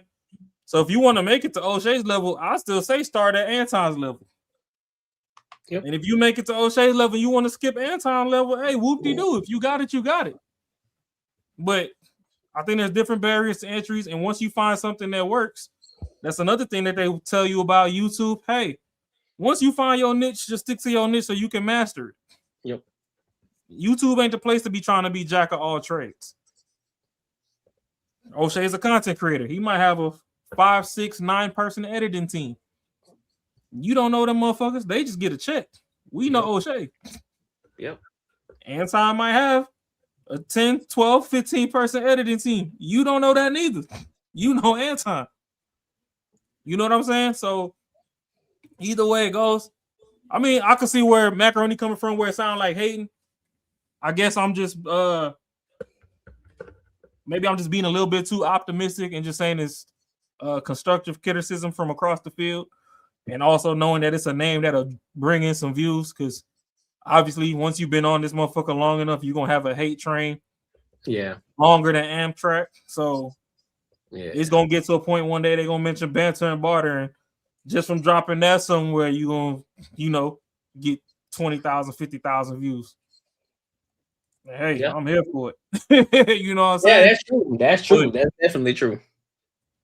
And that's another thing too. If you got soft skin, YouTube ain't for you. If you can't take critique, I mean, a lot of us up here, we play sports in the third, so we don't have people critiquing us our whole life. So I mean, yep. Pause. But Marcus finna be in them sausage making competitions and shit. So hey, you don't even know, player. Shit, smoking to be in the grill off. Yeah. Getting them yeah, ready, player. I don't know. I just think it's a healthy competition video. Yeah, that's what it sounds. That's what it sounds like, man. Call somebody out, get some eyes on you real quick. Yeah, that's what. Matter of fact, I'm gonna play just a tad bit more. I ain't got beef with nobody. I like both of them, so hey, it is what it is. Yeah, that's what I'm saying. Like that's what I'm saying. I watch some of O'Shea's on content as well. Like I'm just saying that I just think that, you know how you putting out the wrong. I ain't gonna say the wrong information, but you putting out some BS information, big dog. That's all. Because the only person for the news side of things that is as close to being as funny to O'Shea to me is what's that? Not Eddie Murphy. What's the other Eddie? He got the Negro News Network. Oh, I ain't even seen that. I don't even know what it is. Oh, you ain't seen the Negro News Network? I ain't seen that. Eddie Griffin. Oh yeah, bro. His shit be real, bro. Yeah, his shit be funny as fuck. But I ain't gonna lie, Dusty News Network, I'll give you your flowers, O'Shea. You be doing your thing with the clips and the booty clapping sounds, and the shit be hilarious. I would love to hear. And Eddie Griffin is a legacy comedian. Yes, I'll put you above Eddie in that arena, huh? I said I'd love to have Eddie and Corey Holcomb in the same room talking shit about society and shit. That shit be crazy. Fell out the chair already. That ain't even happen. Hey, I 5150, make it happen. I think Eddie Griffin running to the ground though. He'll steal the show. Eddie Griffin. Oh yeah. Eddie, he too smart, bro. Yeah. Well, yeah, people like Eddie Griffin and Mike Epps, they just naturally ain't got sense, so it don't matter. Okay, you can fake everything else, but when it's just you doing the content, you have to carry the show. It's difficult. Same thing with Room 9. They don't get great numbers over there, but the whole idea is it's always a grift. Now, here's what I want to say to entrepreneurs like this. If you're willing to grift like this on YouTube, everything else you do, you will grift. Real estate, you're putting the same effort into it. Any other businesses, same effort. because largely he got all his money from YouTube. So if he got all his money from content creation, which I know is the fact, you can't seriously be good at anything else. A serial entrepreneur, typically, in my honest opinion, means scammer. That's what that means. It's French for scamming, okay? And I never noticed it until now. And it's crazy because this guy sits around all the time and insults the black community like a dog. And then you see literally he found a glitch in the system. And if you ask him, how do you set up a YouTube channel? How do you make thumbnails? How do you make titles? He doesn't know. Largely what's brought him into where he's at now is just being controversial. So if you're controversial and you can basically fake it till you make it, which is what he did, you know, getting into the likes of Stephen A. Smith, getting into the likes of Charleston White, and basically just running that who you know game and using clout to make money. That's all this is. You know, if you want to also fake it till you make it too, and use your opportunities and then act like you have game for people, this is no game in this. Okay? If you copy this exact method, it will never work. You will not be a good content creator. All right? If YouTube ever changed its policy on this stuff, he would never even have a channel. Largely, it's lazy work. It's the same thing every month. Put up a whole bunch of videos, letting other people talk. Do that 3 to 4 hours a day, acting like you're working so much. You're so busy as an entrepreneur when you're not. There is no, like, literally, I could do this in about an hour. Seriously, 1 hour, 2 hours. I mean, somebody might find the clips for you, but that's not work, because the whole time somebody is carrying the load. Like, listen to what I'm doing right now. The whole 12 minutes or 13 minutes, however this video is going to be, I've been carrying the video myself. I've had to find the clips. I had to have the talking points. I've had to work throughout the video, put it together, then come back, design a thumbnail, design the title, all of that. That's my honest work. Okay? It takes a long time to do that. Well, that's your fault that you decided to do your content that way. That's a you problem, big dog. But Courtney, this is where listen is an art. Mm-hmm. When you listen to actually give a positive response and not just listen to respond off reaction, mm-hmm. That's where the beauty and art of communication comes in. Mm-hmm. In the beginning, what did he say? I'm going to have my editor hit play in a minute. Now, in the end of the video, you talking about, oh, yeah, I had to go find this and curate this and edit this and do. What's your editor name, O'Shea? Ain't it Dima? Dima theme music? I mean, we watch you too, bro. I'm just saying. You know what I'm saying? I get that this might have been your brainchild to create a video on Anton. So, yeah, you did an extra little bit of legwork to go out and figure out what you wanted to chop up and put in this particular video. Right. But let's not act like you ain't got a team, bro. Like, that in itself, to a varying degree of the audience, is disingenuous as well. You know what I'm saying? Like, if we gonna start from the bottom, pause, to make it there, the Anton formula works. Grab something off TikTok, let them speak, because if you pause it too much, motherfuckers finna be in your comments outweighing the conversation, crying about how you paused it too much and you ain't let them speak and blah, blah, blah. Let them get their shit off. You get your shit off. Make sure that whenever you get your shit off, it's 3 times longer than when they got their shit off. And at the end of the day, you should have made it to at least 9 minutes. YouTube can toss some ads in there. Once you get over your metric, whatever it is at the time, because I'm not going to put a number on it. They could change anything tomorrow. Yep. You can get your channel monetized. And then every 21st, on the 21st, that bank account going to go ding. Facts. And then if you care to be more creative than that and grow from there, boom, O'Shea got the formula for you. If you got you a 9 to 5 and you only got an extra 2-3 hours a day to spare, and you just want to stay in that pocket, keep doing what AD do. Then it's 100 ways to skin a cat. Let me push out this content. It's 100 ways to skin a cat, baby. 9 minutes, shit, 9 minutes each video. I already got videos curated or people that send me videos, so I got them lined up. I can just hit one after one after one after one after one. So why And the beauty of it is, it's actually working smarter, not harder, because Exactly. YouTube rewards you for consistency as well. So if you pushing out, they gonna reward you and push your content out. So that's what I'm saying, bro. Like he being disingenuous, bro. Like he just don't like his method. I think he got a little bit of hating, and he did do a review over that whole 5150 show and that ton shit. He had what he said. Yeah, he called out some stuff and everything, but yeah, I think he just being. I think one Raw, you right.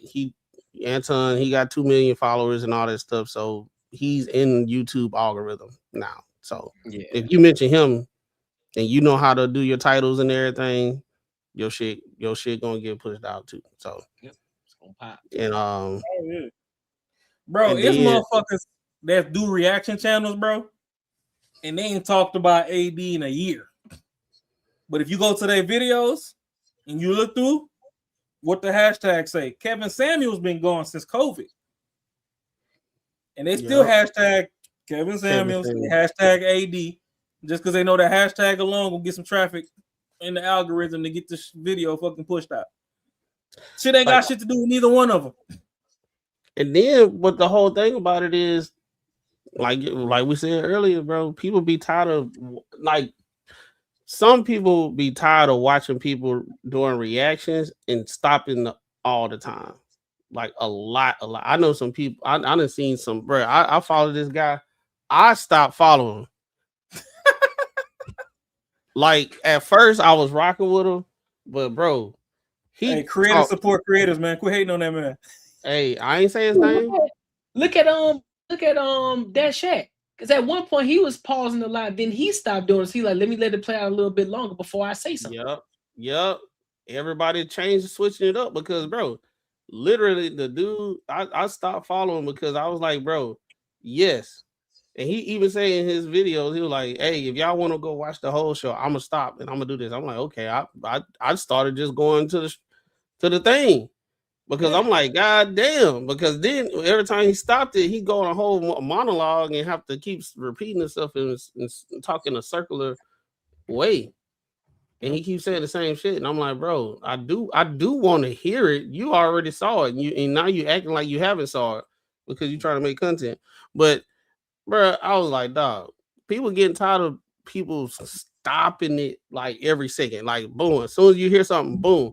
That's just for people that the reason why they do that is because they can't retain the information long enough to wait till the thing over with and talk about all the topics, all the things you thought about that you wanted to speak to. And other news, hey, bro, this Claude shit is crazy, bro. That shit dope, ain't it? Dog. Claude dope, ain't it? But nah, that's the thing though. Like everybody just, bruh, that shit better than ChatGPT, bro. Facts. Attention, maintaining concentration. Motherfuckers is attentionally deficient nowadays. That's what ADD is. Y'all gotta, and they programmed y'all to be that way. That's why motherfuckers like shorts instead of long form. Motherfuckers be getting shit misconstrued and all that. Yeah. But no, sometimes you have to watch the long form. And that's where we come in, we react to stuff. And even when we react to stuff, I see it in our comments. So that's how I could talk some shit. Yep. Because even when we drop this video, oh man, y'all didn't have to keep pausing O'Shea shit like that. Y'all should have just let it play. Shut the fuck up. We want to hear O'Shea, not you. Take your bitch ass to O'Shea then. Like, the fuck that got to do with me? I'm going to shout out one more content creator, JB Reacts. JB Reacts is real good at finding the segment of whatever he want to speak on. Yep. He might knock out a 15-20 minute segment of an hour and a half show, and he want to speak on that. And he like, you know what? Boom, I'm gonna cut it right there. The conversation is dope. They got more stuff to say, and if you want to see what the fuck they's talking about, take your bitch ass over there. Hey, that's a fact. So there's multiple ways to skin a cat. To me, I understand where macaroni's coming from. If I want to use my toxic side of my brain, I'll be like, yeah, O'Shea a big hater, big fuck you, dog. But equally being a content creator and all that, I just think it was a constructive criticism video with a name tied to getting views in the algorithm that was easy to get off. Because even I went over there while we was watching it and looked in the comments, And I could tell that O'Shea was talking and niggas wasn't listening. O'Shea literally said verbatim, I know Anton made the bulk of his money on YouTube. One of the first comments in that nigga section. Oh yeah, he made money from his dad dying. Yeah, I saw that. I'm like, bro, y'all gotta be y'all wild. He's not an only child, bro. We done seen his mama on stream. We done seen the wife on stream. And he didn't even, and mama even didn't confirm it on the live stream that he ain't give. Like, what inheritance?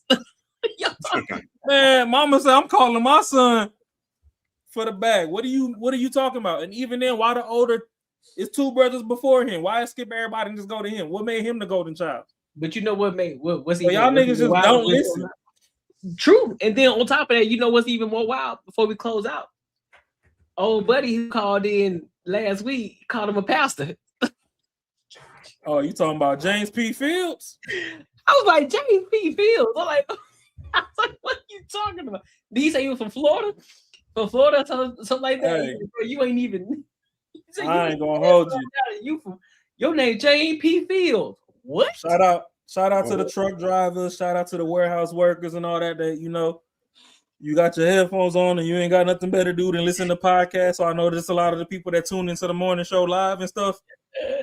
I was at work when that boy said that shit. Me too. I bust out laughing so loud. Everybody started looking at me. I had to leave my workstation for a minute. I'm like, ain't no way. He feels, bro. That was the wildest thing I've heard. I said, dog, there's no way. Where that come from? Like, is that power or something? Where the fuck that name come from? I don't know, bro. I don't know where it came from. I don't know what transpired. I just know, but he just started going off. And he just said, man, you ain't real, bro. Your name's James P. Fields. I said, boy, I bust out laughing. I have to lock my computer and walk smooth the fuck off. He said, you ain't from Detroit. I'm like, hey. They're like, oh, what's funny? I'm like, nah, I'm listening to a comedy show, but I gotta go to the bathroom. I got up out of there. I'm like, well, yeah, I say, but he got people tight, boy. At the end of the day, man, even if you gonna fall for a scam, fall for it. Some people gonna be successful, some ain't. Everybody talking about everything saturated, but people graduate school every day and gotta go get a damn job. The job market been saturated since before we was born.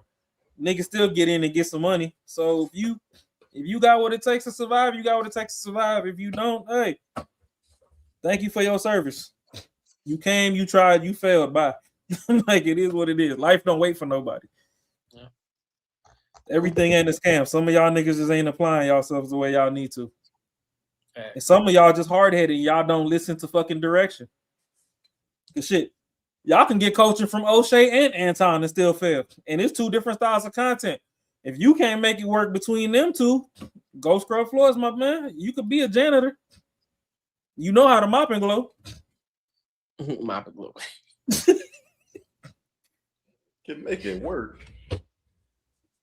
All right, some gotta work. Shit. Ain't it motherfuckers out there that's incels? I can't get rid of hoes. That's a fact. I got girls still calling me talking about, hey, are you single at the moment? Damn, bitch, is that cold outside? Leave me alone. The moment is crazy. I don't even want to double back. Why you? What you asking about me for? Leave me alone. On everything. Please get the fuck out of my face. On life. But any final thoughts on this, man, before we close it out? Man, listen to people with discernment. You ain't supposed to be over here just got sand in your eyes and rose petals and everything, and think everything gonna change. Whether you do it his way or you do it Anton's way, it's gonna require a lot of work, patience, and time and sacrifices. So usually people that say stuff is a scam, it's people that don't want to do any of those. So just I ain't gonna say don't listen to those.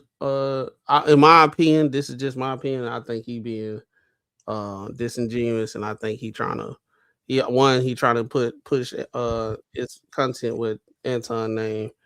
I think it's multifaceted. I think all of it can be true at the same time. When it comes to me, all I say is there's a quote that I adopted from a real good friend, and y'all should go check Courtney's episode over there. My buddy Mario with the Special Not Rare podcast. There was a line that I adopted from him. If you got some hate in your heart, let it go. He got I don't know if this is hating or not. I know Macaroni feel like it's hating. I can see where that viewpoint comes from. I'm gonna try and keep it neutral and just say it's a constructive criticism video. But even if it is hate, a lot of y'all people get in these comments and y'all be too out y'all body behind people y'all don't even know. Y'all gotta let that shit go. That's why a lot of y'all age like milk, to be honest. You wanna know why black don't crack? Niggas don't worry about shit at the end of the day. Right. Niggas like the day is what the day was, tomorrow gonna be fucked up too. If we know that it's already gonna be pre-fucked up, then guess what? When the sun come up, we doing better than we was the day before. Cause we know we already expecting bullshit. Anything better than bullshit is a great day. So I'm gonna just leave it at that. And if you want to get into content creation, hey, there's a lot of mentors out there. No one way fucking is gonna get you to the finish line. You might have to talk to 3-4 people, blend the information together to find what works for you. So don't think that one person has gospel. That's all I'm gonna leave on that. Mark, you got anything, bro? Yeah, I agree. Yeah, you just can't focus on one person, because if something that works for one person might not work for you. But just gotta keep looking. I don't know. I just don't like that type of content. And like I said, he's a dude. He's well known. I think he's putting this out for other people. Actually, the people that are the problem are the ones that just looking for something to be wrong, or say, hey, this dude ain't out here busting his ass. He don't deserve this type of money. Hey. Bust that ass. Damn. Like I said, man. Hey, bro, it will be fucking a goal to be able to wake up in the morning, pop out 4 videos, and fucking, if you want to, that can make you enough money that you good for the whole week in one day.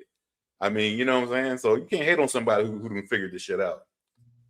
So that's what I'm saying. If you find some shit that works and you think that you can apply it, nobody said copy from the whole paper, but you can still copy the blueprint of it and then make it your own, dog. And so why not follow the path that is most successful? That's what the successful always tell you. Follow the path. Go follow the path of least resistance. A lot of times, go the path of least resistance. So most people aren't gonna do what anti does. A lot of people can do it, regardless of how they look at it. Because even if it's just you creating a 11-minute video, the content still has to be transformative. You still have to be able to give some insight. You can't just not say anything on the video at all. And so with that, I think just coming with the idea that it's going to take a long time. It's going to take time for you to grow. You're going to learn, especially if you're new in it. Take bits and pieces. You could take some information from O'Shea Du Jackson. You could take some information from MTR. You could take information from Anton. All of them are doing good in content creation. MTR does reactionary videos. You could take a little bit from him. There's many content creators out here.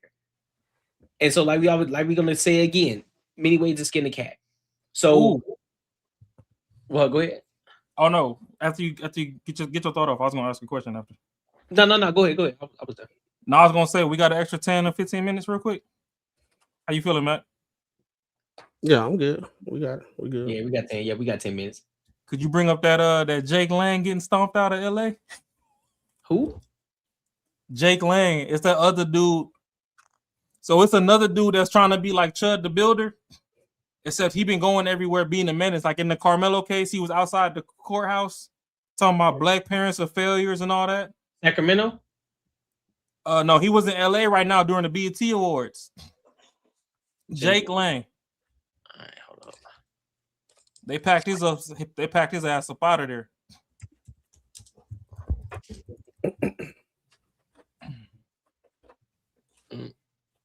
You said BET Awards?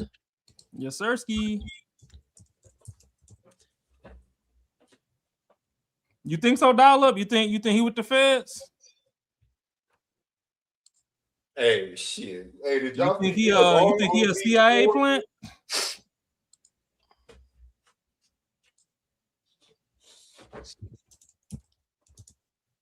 Hey, did y'all see Nia Long on the red carpet at BT Awards?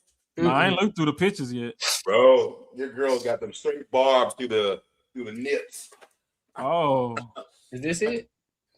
Oh, she was looking delicious. Shit, Is this the it? barbs. Yeah. They packed his ass up out of there.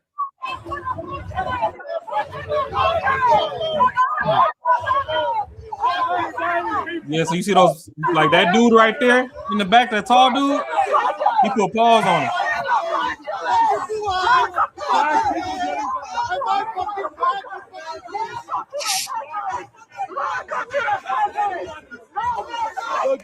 Chloe suck on me.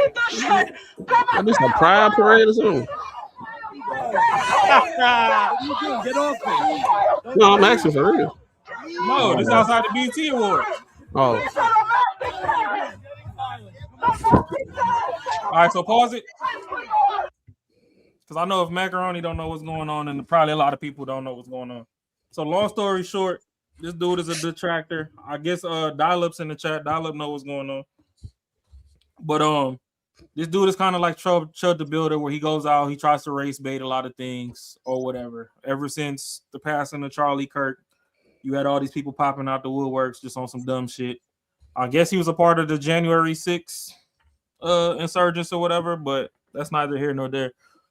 But being that it was BT weekend, he decided that after the Carmelo Anthony case or whatever, and he got away with down there in Texas, that he was gonna fly to LA and try and incite a miniature crowd of rioters and stuff over there. He's like, oh, hundreds of people supposed to show up. Shit, I don't know if 12 people showed up. But pretty much he got there. There was a Hispanic lady on a bullhorn telling him get the fuck on. Some other dude put hands on him. He was running over there to the traffic cops. The cops was running away from him because they like, we ain't trying to deal with this type of shit. To the point where eventually they all had to jump back in the little bullshit ass truck they came in and retreat. Why motherfuckers don't know better is beyond me. Because, like, just like people talking shit about Chud. Like, okay, you in Tennessee, but you doing all this sweet shit in Nashville. And then take your ass to Memphis if you really feel how you feel. You know what I'm saying? Yeah. It's the same thing with LA. Like, we got A and B list celebrity rappers and actors and stuff, and they telling them to check in when they jump over there. Why would you take your goofy tail over there to go try and incite some shit?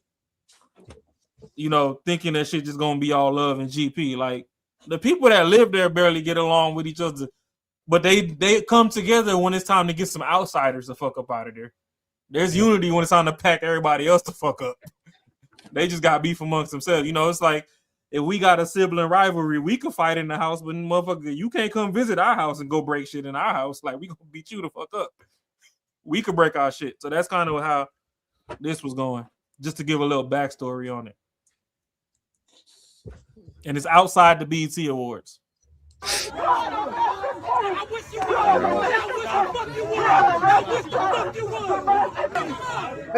have seen this dude before. Yeah, like one of those dudes in the suits is his security, and they took off running.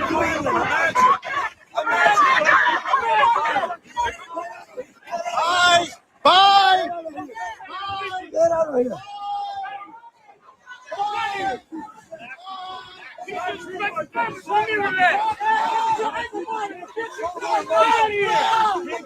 Shit, the essays was down for it too, huh? But that's what I'm saying. That's a beautiful thing, because you over here trying to do the black and white bullshit, not realizing LA don't really, like, they do their own politics amongst themselves. Yeah. But in the streets, if you're not California, then they're not gonna let you get your shit off. Yeah. Oh shit, my bad. What the hell I just do? So you trying to show off that new background? You know, Bull City finna come in and think you got 12-foot ceilings now. My bad. I don't know what the hell. I don't know what the hell just happened. That was weird. He like the wall black now. I can't even see the ceiling line. He got a skylight up there. Hey, you go right off. And that's the thing. This ain't even the final form. I got some more shit coming with it. Oh, he said Nick Fairties is one of the worst. Oh, Nick Fuentes, yeah, that dude. That's a whole nother. Yeah. Hey man, the Squid Game's finna be up soon. That's all I know. At this point, something. At this point. But hey, my good people, man, we appreciate y'all for coming to kick it with us. You know what I'm saying? Nobody gave us $5 today. All right. Oh, man, give my $5. All right, bro. Man, give my $5, man.